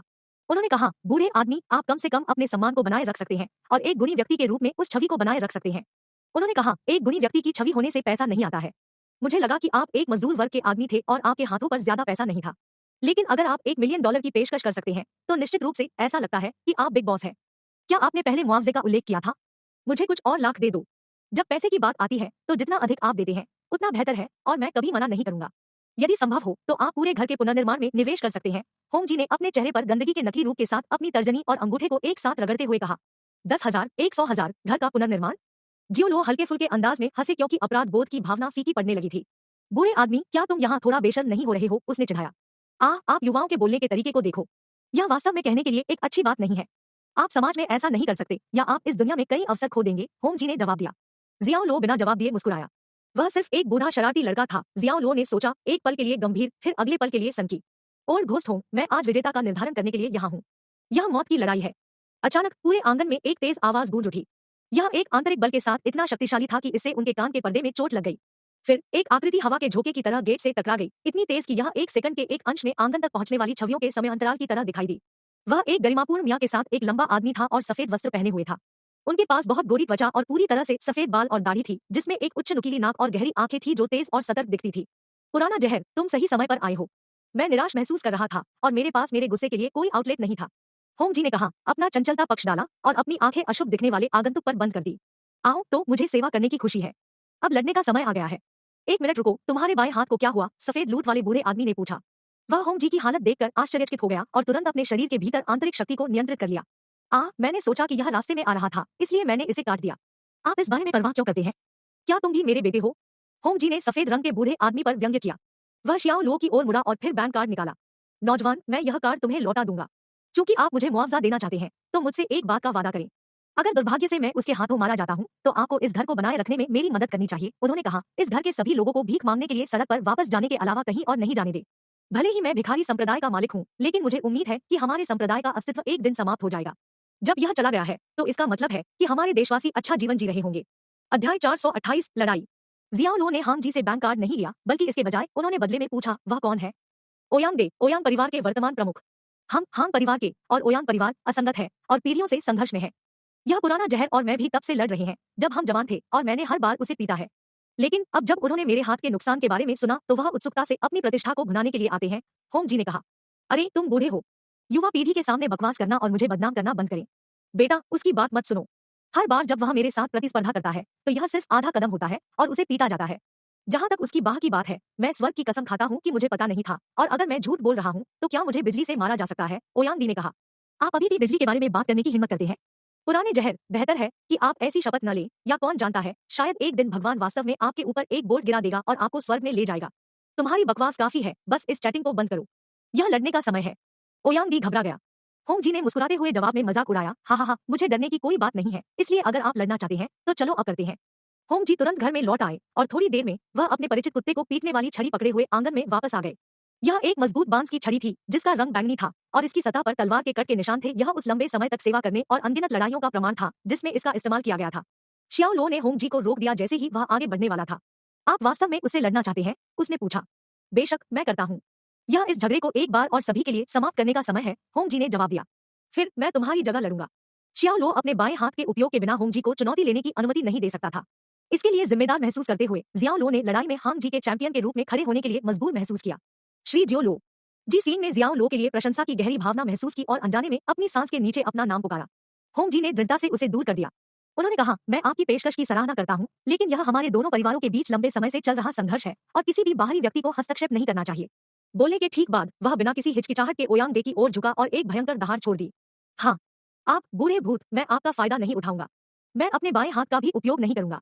ओयांग दी ने अपने बाएं हाथ को उसके पीछे रखते हुए कहा। अपने दाहिने हाथ से उन्होंने ghost head divine snake rod उठाया और होंग जी के हमले का सामना करने के लिए आगे बढ़े। जैसे ही दो विरोधी आपस में भिड़े, एक क्रूर लड़ाई शुरू हो गई। आंतरिक ऊर्जा के तीव्र विस्फोट शुरू हो गए, जिससे एक तेज हवा पूरे आंगन में फैल गई और उनके पैरों के नीचे जमीन टूट गई। यह लगभग एक मार्शल आर्ट फिल्म से निकाले गए दृश्य की तरह था और इसने सभी का ध्यान आकर्षित किया। जी सीन हैरान थी और शब्दों के लिए नुकसान में थी, क्योंकि वह सिर्फ एक लेवल सी सेनानी थी और वह इन दो बूढ़े लोगों के स्तर के करीब नहीं थी। उसके अवलोकन से हांग जी और ओयांग दे की क्षमताएं उन्हें स्तर ए रेटिंग में रखेंगी या संभवतः स्तर एस के करीब भी। जी सीन के लिए यह अकल्पनीय था कि इस तरह के शक्तिशाली और कुशल सेनानियों को एनएसए का हिस्सा नहीं बनाया गया था। अगर वह अकेले जियाहाई में ऐसे दो दिग्गजों से मिल सकती है, तो क्या देश भर में बिखरे हुए और अधिक छिपे हुए स्वामी नहीं होंगे? जियाओ लो ने एक गहरी नजर के साथ लड़ाई देखी और वह बता सकता था कि होंग जिया और ओयांग दे अपनी पूरी आंतरिक शक्ति का उपयोग कर रहे थे और किसी भी समय वे पीछे नहीं हट रहे थे। फिर भी वे स्पष्ट रूप से विश्वासपात्र और दोस्त थे, जैसा कि जियाओ लो अपने पहले के मौखिक आदान प्रदान और इस तथ्य से बता सकते थे कि ओयांग दे ने अपनी पीठ के पीछे अपने बाएं हाथ को रखते हुए समान शर्तों पर लड़ना चुना। बच्चे आंगन में बैठे रहे, एक आकस्मिक उदासीनता के साथ, और अपने कटोरे पकड़कर धीरे धीरे अपना दलिया खाते रहे। हांग, तुम बूढ़े भूत, इस छड़ी को ले लो। ओयांग दी ने होंग जी पर जमकर हमला किया और अपनी कलाई पर कोड़े मारे, अपने प्रतिद्वंद्वी पर हमला करने के लिए अपने हथियार के माध्यम से ऊर्जा की एक शक्तिशाली वृद्धि की। होंग जी ने तुरंत प्रतिक्रिया व्यक्त की, अपनी कमर को बीच हवा में घुमाते हुए और ओयांग दे के हमले से बचने के लिए अपने शरीर को घुमाते हुए। उसी समय होंग जी ने अपने कुत्ते को पीटने वाली छड़ी से ओयांग दे के पेट को निशाना बनाते हुए हमला किया। उसके हाथ में छड़ी चाकू की तरह नुकीली थी। ओयांग दे तुरंत चारों ओर घूमा और सटीकता के साथ पार कर गया और एक तेज गति में ghost head divine snake rod फिर से हमले पर वापस आ गया। यह दर्शाता है कि ओयांग दे की छड़ कितनी घातक थी। पुराना जहर, तुम बस थोड़ा छोटा हो, होंग जी ने व्यंग्य किया, क्योंकि वह ओयांग दे की छड़ से जवाबी हमले के लिए अच्छी तरह से तैयार था। सुप्रशिक्षित। जब छड़ें एक साथ टूट गई तो उनके चारों ओर ऊर्जा का विस्फोट बाहर की ओर विस्फोट हुआ। होंग जी के पैरों के नीचे की जमीन धंस गई और झटका लगने से पीछे धकेले जाने के कारण उनका चेहरा एक मुस्कान के साथ तनावग्रस्त हो गया। अचानक होंग जी ने छोड़ दिया और अपने बाएं पैर से सीधे ओयांग दे की छाती पर लात मार दी। उस सटीक क्षण में ओयांग दी को भी बाहर निकाल दिया गया। बीएम बीएम दोनों पुरुषों को अपनी छाती पर विनाशकारी लात लगी और खुद को स्थिर करने में कामयाब होने से पहले 5 या 6 कदम पीछे हट गए। वे अब जोर जोर से हाँफ रहे थे और उनके शरीर पसीने से लथपथ थे, क्योंकि वे एक दूसरे को घूर रहे थे। होंग, तुम बूढ़े भूत, तुम्हारे घायल हाथ से खून बहने लगा है, ओयांग दे ने चेतावनी दी। मेरे पास बहुत अधिक रक्त है, क्या थोड़ा छोड़ना गलत है? हांग जी ने जवाब दिया, जबकि उसने अपनी बाह को भी नहीं देखा। कष्टदायी दर्द के कारण उसका माथा पसीने के मोतियों में टूट गया। पब फ्यूचर द्वारा विज्ञापन। ओयांग दे क्रोधित था। आप अपना ही बिगुल क्यों बजाते रहते हैं? इसे भूल जाओ, इस हालत में लड़ना बंद करो, अन्यथा मुझे डर है कि तुम खुद को मार डालोगे। यदि आप अभी भी जोर देते हैं, तो आइए हमारे विशेष कौशल का उपयोग करने का सहारा ले। आप 18 ड्रैगन की अपनी हथेली का उपयोग करें और मैं अपनी टॉर्च पावर का उपयोग करूंगा। फिर हम इस झगड़े को हमेशा के लिए हल कर लेते हैं। इसके बारे में क्या? हाँ, यह एक अच्छा विचार है, एक महान विचार। चलो फिर। हांग जी घबरा गए। ठीक है, मैं यहाँ आता हूँ। ओयांग दे ने एक दहाड़ निकाली और अपने भूत के सिर दिव्य सांप रॉड को एक तरफ फेंक दिया। वह चारों ओर से उतर गया और एक टॉर्च की तरह एक स्थिति ग्रहण कर ली। ओयांग दे ने एक लयबद्ध पैटर्न में गहरी सांस ली और छोड़ी और आसपास की हवा मंथन और कांपने लगी, जिससे झटके की लहरें निकलने लगी। जल्द ही ओयांग दे की छाती फूलने लगी और तब तक फैलने लगी जब तक कि उसके कपड़े फट नहीं गए। होंग जी ने भी अपनी छड़ी गिरा दी और एक गहरी सांस ली। फिर उसने धीरे धीरे अपनी दाहिनी हथेली को हिलाया और 18 ड्रैगन की हथेली को वितरित करने के लिए अपने आंतरिक बल को अपने हाथ की ओर मोड़ दिया। NOV.LB.IN। अचानक ऊर्जा के क्रैकिंग चार्ज के साथ वातावरण गाढ़ा हो गया और तापमान में भारी गिरावट आई, जिससे जमीन भर में ठंड फैल गई। जी सीन का दिल डूब गया और वह बहुत घबराई हुई हो रही थी। यह स्पष्ट था कि यह अंत तक की लड़ाई थी और यह कुछ ऐसा नहीं था जिसे वह व्यक्तिगत रूप से देखना चाहती थी। श्री जियाओ लो, क्या आप उन्हें रोक नहीं सकते? जी सीन रोने लगे। जियाओ लो ने जवाब में कुछ नहीं कहा, लेकिन उसकी आंखें द्वंद्ववादियों को तीव्रता से घूरती रही और वह बहुत शांत रहा। उस समय होंग जी और ओयांग दे ने पहले ही अपने आंतरिक बल को बुलाना पूरा कर लिया था और अपनी संबंधित तकनीकों को निष्पादित करने के लिए तैयार थे। टॉर अपना मुंह खोलता है। ड्रैगन अपने अफसोस के साथ। दोनों एक साथ गरजे, क्योंकि उन्होंने हिंसक रूप से अपनी अंतिम चालों को फैलाया, जिससे हवा एक बवंडर की तरह बह गई। आंगन और आसपास की संरचनाएं हिलती और हिलती हुई प्रतीत होती थी, क्योंकि ये दोनों बल टकराते थे। जी सीन चिल्लाई और अपनी आंखों को अपने दोनों हाथों से ढक लिया, यह देखने के लिए तैयार नहीं थी कि आगे क्या होगा। बूम! जैसे ही सेनानियों ने संपर्क किया, उनके नीचे की जमीन में दरार आने लगी और ऊर्जा लहरों की तरह बाहर की ओर बढ़ गई। होंग जी और ओयांग दे अचानक स्तब्ध रह गए, क्योंकि उनके हमले एक दूसरे पर नहीं जुड़ते थे, बल्कि इसके बजाय किसी अन्य व्यक्ति पर। जियाओ लो अचानक पतली हवा से बाहर दिखाई दिया और अपनी छाती और पीठ पर अपने हमले किए। नौजवान, तुम। यह क्या है? ओयांग दे हैरान था। हांग जी का चेहरा तुरंत बदल गया। जवान, तुम, उन्होंने कहा। होंग जी बहुत चिंतित थे। जी सीन ने अपने हाथ नीचे रखे और झांकने लगे। उसका जबड़ा गिर गया जब उसने देखा कि मारा गया व्यक्ति कौन था। यह जियाओ लो के अलावा कोई और नहीं था। उसने दो पुराने लड़ाकों की ओर देखा और कहा, क्या तुम दो बूढ़े आदमी नहीं हो जो कुछ बेहतर करना चाहते हो? और जब उसने यह कहना समाप्त कर दिया तो उसने बिजली की गति से दोनों के सिर पर थप्पड़ मारा। अध्याय 429 बिक्री विभाग। हांग जी और ओयांग दे तुरंत होश खो बैठे और तुरंत जमीन पर गिर गए। शियाओ लो ने दोनों को एक एक हाथ से पकड़ा और उन्हें बाल गृह के द्वार की ओर खींच लिया। वे जी सीन दौड़ी तो उसने देखा कि दो बूढ़े लोग बेहोशी की हालत में गिर रहे हैं। उसके चेहरे पर एक चिंतित भाव दिखाई दिया। दबी हुई आवाज में जियाओ लो ने उससे कहा, वे ठीक है। बाद में होश में आने के बाद वे सिर्फ दो साधारण आदमी बन जाएंगे। उन्होंने दोनों बूढ़े लोगों की लड़ने की क्षमताओं को दूर करने की तकनीक के लिए पहले सिस्टम मॉल में खरीदारी की थी। जब उसने उन्हें उनके सिर पर थप्पड़ मारा तो उसने तुरंत होंगजी और ओयांग दे की क्षमताओं को अवरुद्ध कर दिया ताकि वे अपनी आंतरिक शक्ति को फिर से चैनल कर सके। उसने उन्हें दो साधारण पुरुषों में बदल दिया था और इस तरह उनमें से कोई भी बहुत कुछ नहीं कर सकता था, भले ही उन्होंने अपने लंबे झगड़े को जारी रखने का फैसला किया हो। जी सीन ने कुछ क्षणों के रहस्य के बाद राहत की सांस ली और उसका दिल आखिरकार शांत हो गया। वह जियाओ लो की ओर दौड़ते हुए गर्मजोशी से मुस्कुराई और कहा, श्री जियाओ लो, आप वास्तव में एक महान व्यक्ति हैं। एक महान व्यक्ति? यह पहली बार नहीं था जब जियाओ लो ने किसी को इस तरह से प्रशंसा करते सुना था। और यद्यपि वह जानता था कि जी सीन ने जो कहा था उसका कोई अंतर्निहित अर्थ नहीं था, फिर भी उसने उन 3 शब्दों को विडंबना के साथ सुना। अचानक उसे बेचैनी महसूस हुई क्योंकि उसे अपनी छाती के भीतर एक बड़ी असुविधा महसूस हुई और जल्द ही उसने अपने गले के पीछे खून का स्वाद चखा। उसने उसे पकड़ने की कोशिश की लेकिन उसके मुंह के कोने से ताजा खून बहने लगा। तुम, क्या आप घायल है? जी सीन ने पूछा, जल्दी से उसे पकड़ लिया और उसकी आंखें चिंता से भर गई। शियाओ लो ने होंग जी और ओयांग दे पर एक नजर डालते हुए मुस्कान को मजबूर कर दिया और विषय को बदलने के प्रयास में उन्होंने कहा, ये दो बूढ़े लोग उस दिन से प्रतिद्वंद्वी रहे हैं जब वे पैदा हुए थे और आज एक दूसरे से मौत तक लड़ने के लिए दृढ़ थे। फिर भी उन्होंने अभी भी एक दूसरे के प्रति गहरी चिंता दिखाई। जब ओयांग दे ने देखा कि होंग जी ने एक हाथ खो दिया था तो आप देख सकते थे कि उनकी आंखें दर्द से भर गई थी। और जब हांग जी ने ओयांग दे को देखा तो यह दुश्मनी का रूप नहीं था जब किसी ने दुश्मन को देखा, बल्कि एक पुराने दोस्त के स्वागत का एक रूप था। जियो लो ने इस समय जो कहा उसमें जी सीन की कोई दिलचस्पी नहीं थी और वह अपनी भलाई के बारे में अधिक चिंतित थे। क्या आपकी चोटें गंभीर हैं? मैं आपको अस्पताल ले जाती हूँ, उसने कहा। यह बहुत गंभीर नहीं है, मैं थोड़ा आराम करने के बाद ठीक हो जाऊंगा, जियाओ लो ने जवाब दिया। यह सच था कि इस तरह की चोट बहुत गंभीर नहीं थी और थोड़े व्यायाम और आराम के साथ वह दर्द के बिना 2 से 3 दिनों में पूरी तरह से ठीक हो जाएगा। शियाओ लो और जी सीन के जाने के लगभग आधे घंटे बाद होंग जी और ओयांग दे को आखिरकार होश आ गया। घर के बच्चों ने ही उन्हें जगाया था। आह मेरे साथी, मुझे ऐसा क्यों लगता है कि मेरा शरीर बेहद खोखला है? पब फ्यूचर द्वारा विज्ञापन। ओयांग दे ने सिर हिलाते हुए पूछा। वह धीरे धीरे उठकर बैठ गया और फिलहाल यह बताने में असमर्थ था कि वास्तव में क्या हुआ था। होंग जी अभी भी चक्कर आ रहे थे, धीरे धीरे खुद को ऊपर खींच लिया और फर्श पर बैठ गए। क्या आपके गुर्दे ओवरड्रा हो गए हैं? जल्दी करो और अपनी किडनी की गोलियां ले लो, वे आपके और आपके गुर्दे के लिए अच्छे होंगे। वह अभी भी आधी बेहोशी की स्थिति में था। पुराने भूत होंग, आपके खूनी गुर्दे वे हैं जो ओवरड्रॉ किए गए हैं। बेहतर होगा कि आप विश्वास करें कि मैं आपको यहीं और अभी मौत के घाट उतारने जा रहा हूँ। ओयांग दी ने अचानक देखा कि होंग जी उसके बगल में थे और तुरंत अपनी आंखें खोलकर आ रहे थे। आओ, कोशिश करो और यहाँ मेरे सिर पर थप्पड़ मारो। आप बहुत कायर हैं, आपके पास अनुसरण करने की हिम्मत नहीं है, होंग जी ने जवाब दिया। आप पहला कदम उठाते हैं यदि आपको लगता है कि आप अच्छे हैं। पुराना जहर, अगर आपको लगता है कि मैं आपसे डरता हूं तो मैं यह करूंगा। अगर आप हिम्मत करते हैं तो पहले मुझे मारने की कोशिश करें।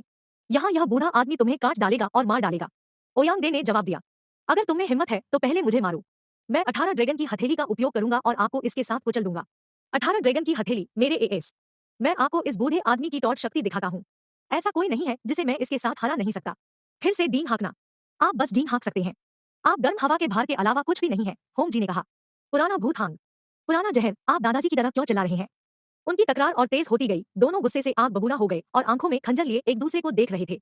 उनके चेहरे एक दूसरे के इंच के भीतर आ गए, जैसे उग्र बैलों की एक जोड़ी एक दूसरे को घूर रही हो। लानत है, आप कब एक दूसरे को मारना शुरू करेंगे? यदि आप ऐसा नहीं कर सकते हैं तो छोटी लड़कियों की तरह रोना बंद करें। मैं आप लोगों की बात सुनकर उत्तेजित महसूस करने लगा हूँ और इससे मुझे किसी को पीटने का मन करता है। दूसरी मंजिल से एक कठोर गंदी आवाज आई।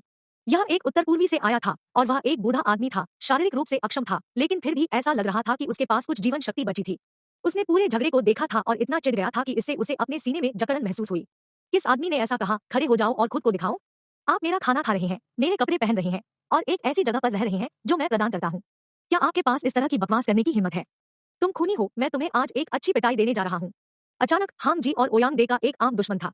वे उठे और अपनी आंतरिक ऊर्जा को बुलाने और दूसरी मंजिल तक कूदने वाले थे, लेकिन जो कुछ भी हुआ वह यह था कि वे वापस उतरने से पहले फर्श से मुश्किल से आधा मीटर ऊंचा कूदने में सक्षम थे। उन्होंने कहा, यहाँ क्या हो रहा है? मेरी सारी आंतरिक शक्ति कहाँ चली गई? हांग जी ने पूछा। उसका चेहरा पीला पड़ गया और वह पूरी तरह से सदमे में था। N0 वेल भी एक N। ओयांग दे भी उतना ही हैरान था। इस बूढ़े आदमी की सभी मार्शल आर्ट क्षमताएं भी चली गई हैं, उन्होंने कहा। दोनों ने एक दूसरे को देखा तो उन्होंने एक दूसरे की आंखों में आश्चर्य देखा। अब फ्यूचर द्वारा विज्ञापन। यह वह है, यह वह बच्चा है। यह एक पागल का बेटा होना चाहिए। ओयांग डी ने कहा, हर गुजरते बयान के साथ इसके बारे में अधिक आश्वस्त। उन्होंने कहा, हमारी क्षमताओं को हटा दिया गया है। उन्होंने क्षमता हटाने की तकनीक का इस्तेमाल किया होगा। होंग जी ने अचानक अपनी दोनों आंखें खोली और कांपने लगे। यह वास्तव में अंडरवर्ल्ड से पारित एक बुरी तकनीक है। उन्होंने यह कहां से सीखा? ओयांग डे ने होंग जी के कंधों को पकड़ लिया और उसे हिला दिया। बूढ़े आदमी होंग, बकवास का एक गुच्छा बोलना बंद करो। जल्दी से मुझे बताओ कि यह आदमी कहां है, मैं इसे मारना चाहता हूं, वह चिल्लाया। शांत हो जाओ, तुम्हें शांत होना है। होंग जी दहाड़ते हुए उसे दूर धकेलने लगे। मैं कैसे शांत हो सकता हूं? जिन कौशलों का मैंने 50 से अधिक वर्षों तक अभ्यास किया है, वे सभी चले गए हैं। यह मौत से भी बदतर भाग्य है। क्या आपको लगता है कि मैं यहाँ बेहतर महसूस कर रहा हूँ? मुझे यह भी नहीं पता कि वह कहाँ रहता है। ओयांग डी ने जवाब में कहा, बुलश्टी, क्या आपको लगता है कि मैं अंधा हूँ? मैं सब कुछ देख सकता हूँ। उसके साथ आपका जो रिश्ता है वह बिल्कुल भी सरल नहीं है। वह आपके लिए लड़ने की योजना भी बना रहा था, इसलिए आप इस बूढ़े आदमी को मूर्ख नहीं बना सकते। मैं तुमसे झूठ क्यों बोलना चाहूंगा, तुम खूनी बूढ़े हो। अगर मैं कहता हूँ कि मुझे नहीं पता, तो मैं वास्तव में नहीं जानता। मूर्ख, तुम मुझे फिर से डांटने की हिम्मत करते हो। मैं तुम्हें डांटूंगा जो मैं चाहता हूँ, आप इसके बारे में क्या कर सकते हैं? आप बूढ़े आदमी स्टार, तुम्हारी नानी के साथ स्क्रवा। यहाँ का यह बूढ़ा आदमी तुम्हें मार डालेगा। ओयांग डे ने अपनी आस्तीन ऊपर उठाई और लड़ने के लिए तैयार हो गया। यह एक मुर्गा लड़ाई की तरह था क्योंकि उन दोनों में एक गंदा हाथापाई हो गई थी। वे आखिरकार लड़ रहे हैं। लानत है कि यह अच्छा लगता है। ऊपर से उत्तर पूर्वी बूढ़ा आदमी आखिरकार संतुष्ट लग रहा था और आराम से बैठकर उन्हें लड़ते हुए देख रहा था। जब वे सिर्फ बात कर रहे थे और लड़ नहीं रहे थे तो उसे किसी तरह कब्ज महसूस हुआ, जैसे कि उसे जुनूनी बाध्यकारी विकार था। लेकिन जैसे ही उन्होंने लड़ना शुरू किया, उसने अचानक राहत महसूस की। तियानसी चिल्ड्रन होम छोड़ने के बाद जी सिंह ने जियाओ लो को हुआयाओ कॉर्पोरेशन बिल्डिंग में छोड़ दिया। अगर वह सिर्फ एक सेल्समैन होता तो ठीक होता, अगर वह 10.5 दिनों तक कार्यालय में दिखाई नहीं देता। लेकिन वह किसी तरह तीसरे समूह के नेता बन गए थे और जितना वह इसे स्वीकार नहीं करना चाहते थे, उनके पास इसके साथ आने के अलावा कोई विकल्प नहीं था। वह अपने कंधों पर जिम्मेदारी का भार महसूस कर सकता था, खासकर अब जब उसके पास देखभाल करने के लिए 2 अधीनस्थ भी थे, लेकिन दोनों कहीं नहीं दिख रहे थे। भले ही उन्होंने खुद पदोन्नति पाने की परवाह नहीं की, लेकिन उन्हें उम्मीद नहीं थी कि वे 2 सदस्य सिर्फ उनका अनुसरण करेंगे और भूखे रहेंगे। जैसा कि जियाओ लो अक्सर कार्यालय में रिपोर्ट नहीं करते थे, उनके नेता का शीर्षक बहुत खोखला महसूस हुआ और आज उनकी अचानक उपस्थिति ने बिक्री विभाग में काफी हलचल पैदा कर दी। भाई लो, तुम यहाँ हो। भाई लो, हम सितारों और चंद्रमा से प्रार्थना कर रहे हैं और आखिरकार हमारी प्रार्थनाएं आपको यहाँ ले आई है। तीसरे समूह के 2 सदस्य सी यूटिंग और लियू लियाओ उनके पास आए और फूट फूट कर रोने लगे। वे आखिरकार लंबे समय की अनुपस्थिति के बाद फिर से टीम लीडर से मिल रहे थे। वे सोच रहे थे कि वह इस समय कहाँ था और 2 बच्चों की तरह लग रहा था जो आखिरकार उन माता पिता के साथ फिर से मिल गए जिन्होंने उनकी देखभाल की थी। टीम लीडर जियाओ, हमने आपको फिर कभी नहीं देखा क्योंकि आप एक बार आए थे और इसकी सूचना दी थी। आपको आखिरकार कंपनी में आने और जाने के लिए कुछ समय मिल गया है, आज आपको यहाँ क्या लाया है? समूह के दूसरे नेता जूले ने शियाओ लो के साथ बातचीत करते हुए मुस्कुराते हुए कहा। वह मुड़ा और अपने हाथ से हाथ हिलाया और गुआनटोंग, जिसे उसकी टीम को सौंपा गया था, दौड़कर उसके पास आया। जियाओ गुआन, अब जाओ और मेरे लिए एक कप चाय लाओ, उसने कहा। अध्याय 430, बड़ा आदेश। जूले ने चश्मा पहना था। वह सौम्य और सभ्य लग रहा था और यद्यपि उसकी त्वचा पीली थी, यह बीमार पीलापन नहीं था बल्कि एक विशिष्ट प्रकार का पीलापन था। उनके पास एक सफेदपोश कार्यकारी के गुण थे और कई लड़कियों के लिए वह एक करिश्माई आदमी के रूप में सामने आते थे। ठीक है। गुआनटोंग उत्सुकता से जूले के लिए कुछ चाय डालने के लिए भाग गया। जियाओ गुआन, मेरे लिए भी एक कप डालो। मुझे भी आपको परेशान करने के लिए खेद है। जियाओ गुआन, मैं यहाँ कुछ में व्यस्त हूँ और मेरी मेज पर पानी भी खत्म हो गया है, मेरे लिए भी एक कप डालो। पहले और दूसरे समूह के सदस्यों ने गुआनटोंग को उनके लिए अपने काम चलाने के लिए मजबूर किया। जैसे ही उन्हें एहसास हुआ कि उनके थर्मस कप खाली थे, उन सभी ने गुआनटोंग को उनके लिए भर दिया।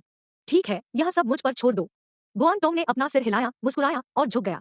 उन्होंने कई थर्मस कप पकड़े और कार्यालय के कोने में स्थित पानी के डिस्पेंसर की ओर चले गए। जियाओ लो के पास गुआनटोंग को नमस्ते कहने का भी समय नहीं था। उसने उसे कुछ समय से नहीं देखा था। यह पुराना सहपाठी अब पहले की तरह उच्च उत्साही नहीं था और बहुत अधिक विनम्र हो गया था। सभी प्रकार की भावनाएं अनियंत्रित रूप से बढ़ने लगी और उन्हें उन दिनों की याद दिलाई गई जहां वह स्नातक होने के बाद काम करने के लिए जियांगचेंग गए थे। उस समय उनका लोकी रवैया काफी हद तक गुआनटोंग की तरह था।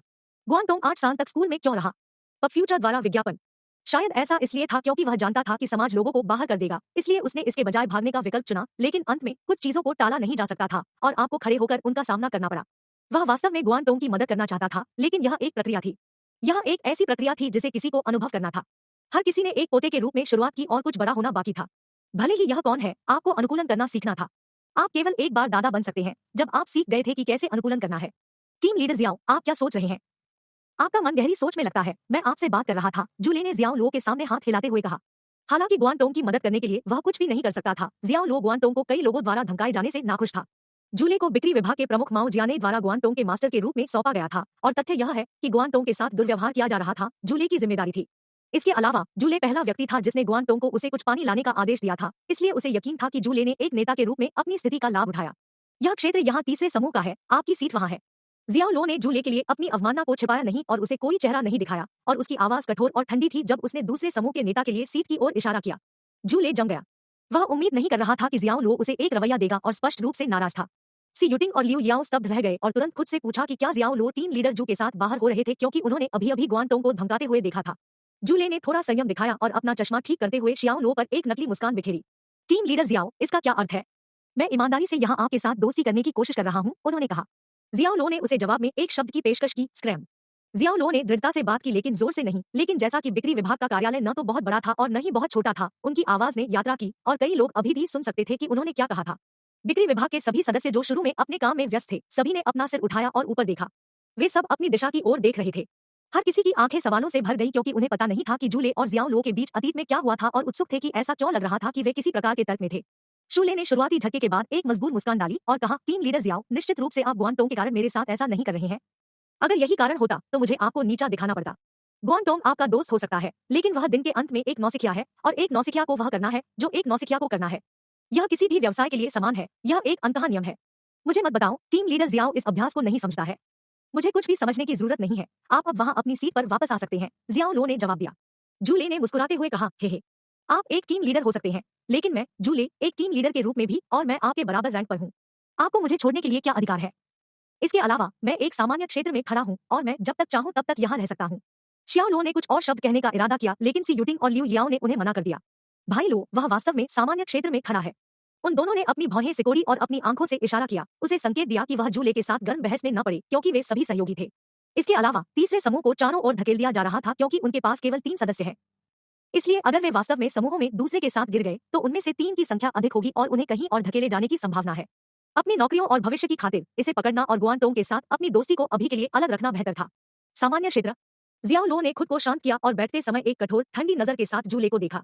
इसके बाद वह सी युटिंग और लियू याओ की ओर मुड़ा और पूछा, पहले समूह के नेता लिंग फेई और हमारे विभाग के प्रमुख आसपास क्यों नहीं है? ठीक है भाई लो, वे एक बड़े आदेश पर चर्चा करने गए थे, सी युटिंग ने जवाब दिया। बड़े पैमाने पर आदेश? जियाओ लो ने पूछा। सी युटिंग ने अपना सिर हिलाया और जल्दी से जियाओ लो को एक हेड अप दिया। यह सही है, महिला और बच्चों के स्वास्थ्य देखभाल अस्पताल को स्थानांतरित किया जा रहा है। वे भ्रूण निगरानी उपकरण, इलेक्ट्रोकार्डियोग्राम, श्रोणितल पुनर्वास उपकरण, अल्ट्रासाउंड, एक्सरे मशीन और कई और अधिक जैसे नए चिकित्सा उपकरणों और दवाओं की तलाश कर रहे हैं। उन्होंने समझाया, ये ऐसी चीजें हैं जिन्हें वे खरीदने की योजना बना रहे हैं। मुझे लगता है कि यह सब लगभग 170 मिलियन तक बढ़ जाएगा। यह वास्तव में एक बड़ा आदेश है। अन्यथा हमारे विभाग के प्रमुख उनसे व्यक्तिगत रूप से मिलने के लिए वहां नहीं होंगे। दूसरी ओर सिस्टर लिंक बिक्री विभाग के शीर्ष प्रबंधक की तरह है, इसलिए निश्चित रूप से वह उसके साथ भी गई थी। ओह, मैं देखता हूँ, जियो लो ने कहा। भाई लो, हम जल्द ही महीने के अंत में आ रहे हैं। मुझे डर है कि तीसरे समूह का प्रदर्शन परिणाम फिर से अंतिम में समाप्त होने जा रहा है। अगली मासिक आम बैठक में वे आपको पोडियम पर खींच सकते हैं और आपकी आलोचना कर सकते हैं। बेहतर होगा कि आप इसके लिए मानसिक रूप से तैयार रहें, लियू याओ ने कहा, विषय को कुछ और प्रासंगिक में बदल दिया जो उन्हें जल्द ही सामना करना था। सी युटिंग ने अपनी मुट्ठी भींच ली और जियाओ लो को कुछ प्रोत्साहन दिया। भाई लो, आपको दबाव का सामना करना होगा। हम घास की तरह है और केवल आपके जैसे बड़े पेड़ के नीचे हवा का आनंद ले सकते हैं। अन्यथा हम इस कंपनी में अधिक समय तक नहीं रह पाएंगे, उसने कहा। क्योंकि आप जानते हैं कि आपका प्रदर्शन खराब है, अभी भी बहुत सारे दिन बाकी हैं। क्या आपको थोड़ी मेहनत नहीं करनी चाहिए और जितना संभव हो उतने ग्राहकों से संपर्क करने की कोशिश करनी चाहिए जितना आप कर सकते हैं। किसी भी ग्राहक को मत छोड़ो, कड़ी मेहनत करो और कौन जानता है, शायद हमारा प्रदर्शन परिणाम महीने के अंत तक अन्य समूहों की तरह बुरा नहीं होगा, जियो लो ने कहा। वह इन दोनों महिलाओं के रवैये से अवाक रह गया। क्या उनमें वास्तव में आत्मविश्वास की कमी थी? क्या वे वास्तव में तीसरे समूह को नीचा देख रहे थे? सी युटिंग और लियू याओ ने एक दूसरे को देखा, एक मुस्कान को मजबूर किया और बाद में कुछ नहीं कहा। वे निश्चित रूप से जियाओ लो ने जो कहा उससे सहमत नहीं हो सके। वास्तव में वे उसे यह बताने के लिए लुभा रहे थे कि वह बहुत आशावादी था। NOVE.L.B.1.N तीसरे समूह को सबसे नीचे देखे हुए सिर्फ 1 या 2 दिन नहीं हुए थे। जब से वे दोनों कंपनी में शामिल हुए थे तब से ऐसा ही था। केवल वे दोनों बचे थे और जितना संभव हो उतना सीखने के बावजूद और उनकी बेहतर कामकाजी क्षमताओं के साथ, चाहे उन्होंने कितनी भी मेहनत क्यों न की हो, फिर भी कोई रास्ता नहीं था कि वे एक क्रांतिकारी बदलाव कर सके और तीसरे समूह को अंतिम स्थान पर आने से रोक सके। युटिंग याओ, अगर आप इसे अब और नहीं ले सकते हैं तो आप मेरी टीम में आ सकते हैं। तीसरा समूह मूल रूप से केवल नाम में मौजूद है। इसे जारी रखने की कोई आवश्यकता नहीं है। यदि आप इच्छुक हैं, जब विभाग प्रमुख बाद में वापस आते हैं तो मैं उन्हें बताऊंगा कि मैं आप दोनों को स्वीकार कर सकता हूं। मैं, जूले, 100% निश्चित हूं कि आप दोनों के पास काम करने की क्षमताएं हैं, इसलिए दूसरा समूह आपका स्वागत करने के लिए खुश है। कोने के चारों ओर घूमते हुए जूले ने अचानक जियाओ लो को रोक दिया। यह शियाओ लो के कर्मचारियों को उनकी नाक के नीचे से पकड़ने का एक घृणित प्रयास था। जूले निस्संदेह जियो लो को जानबूझकर उकसाने की कोशिश कर रहा था, क्योंकि वह समय समय पर जियाओ लो को देखता था जब वह बोल रहा था। जूले ने जो कहा था उसे सुनकर दोनों महिलाएं बहुत खुश हुई और यह निश्चित रूप से एक अच्छी बात थी। उन्हें कंपनी में शामिल होने के दिन से तीसरे समूह को सौंपा गया था और तीसरे समूह के इस तरह समाप्त होने के बाद उन्हें माओ जियाने से समूह के बदलाव के लिए पूछने में शर्म आ रही थी। वे मुश्किल से जीवित रह सकते हैं, तीसरे समूह से चिपके हुए जो एक डूबता जहाज था। लेकिन जैसा कि जूले अब उन्हें एक जीवन रेखा दे रहा था, यह वास्तव में सबसे अच्छा समाधान था। लेकिन लड़कियां बहुत बेहतर जानती थी और इस तरह के आकर्षक दिखने वाले प्रस्ताव केवल एक पल के लिए चले, क्योंकि वे अब अज्ञानी छात्र नहीं थे जैसे वे पहली बार स्नातक होने पर हुआ करते थे। वे स्पष्ट रूप से बता सकते थे कि जूले केवल जियाओ लो को उकसाने के लिए कह रहा था और न ही वह इतनी उदारता से इसे किसी और को पेश करेगा, क्योंकि उन्हें भर्ती किए गए हर नए सदस्य के साथ केक साझा करना होगा। अगर जूले ने वास्तव में उनकी कामकाजी क्षमताओं की सराहना की होती तो उन्होंने उन्हें शुरू से ही स्थानांतरण की पेशकश की होती।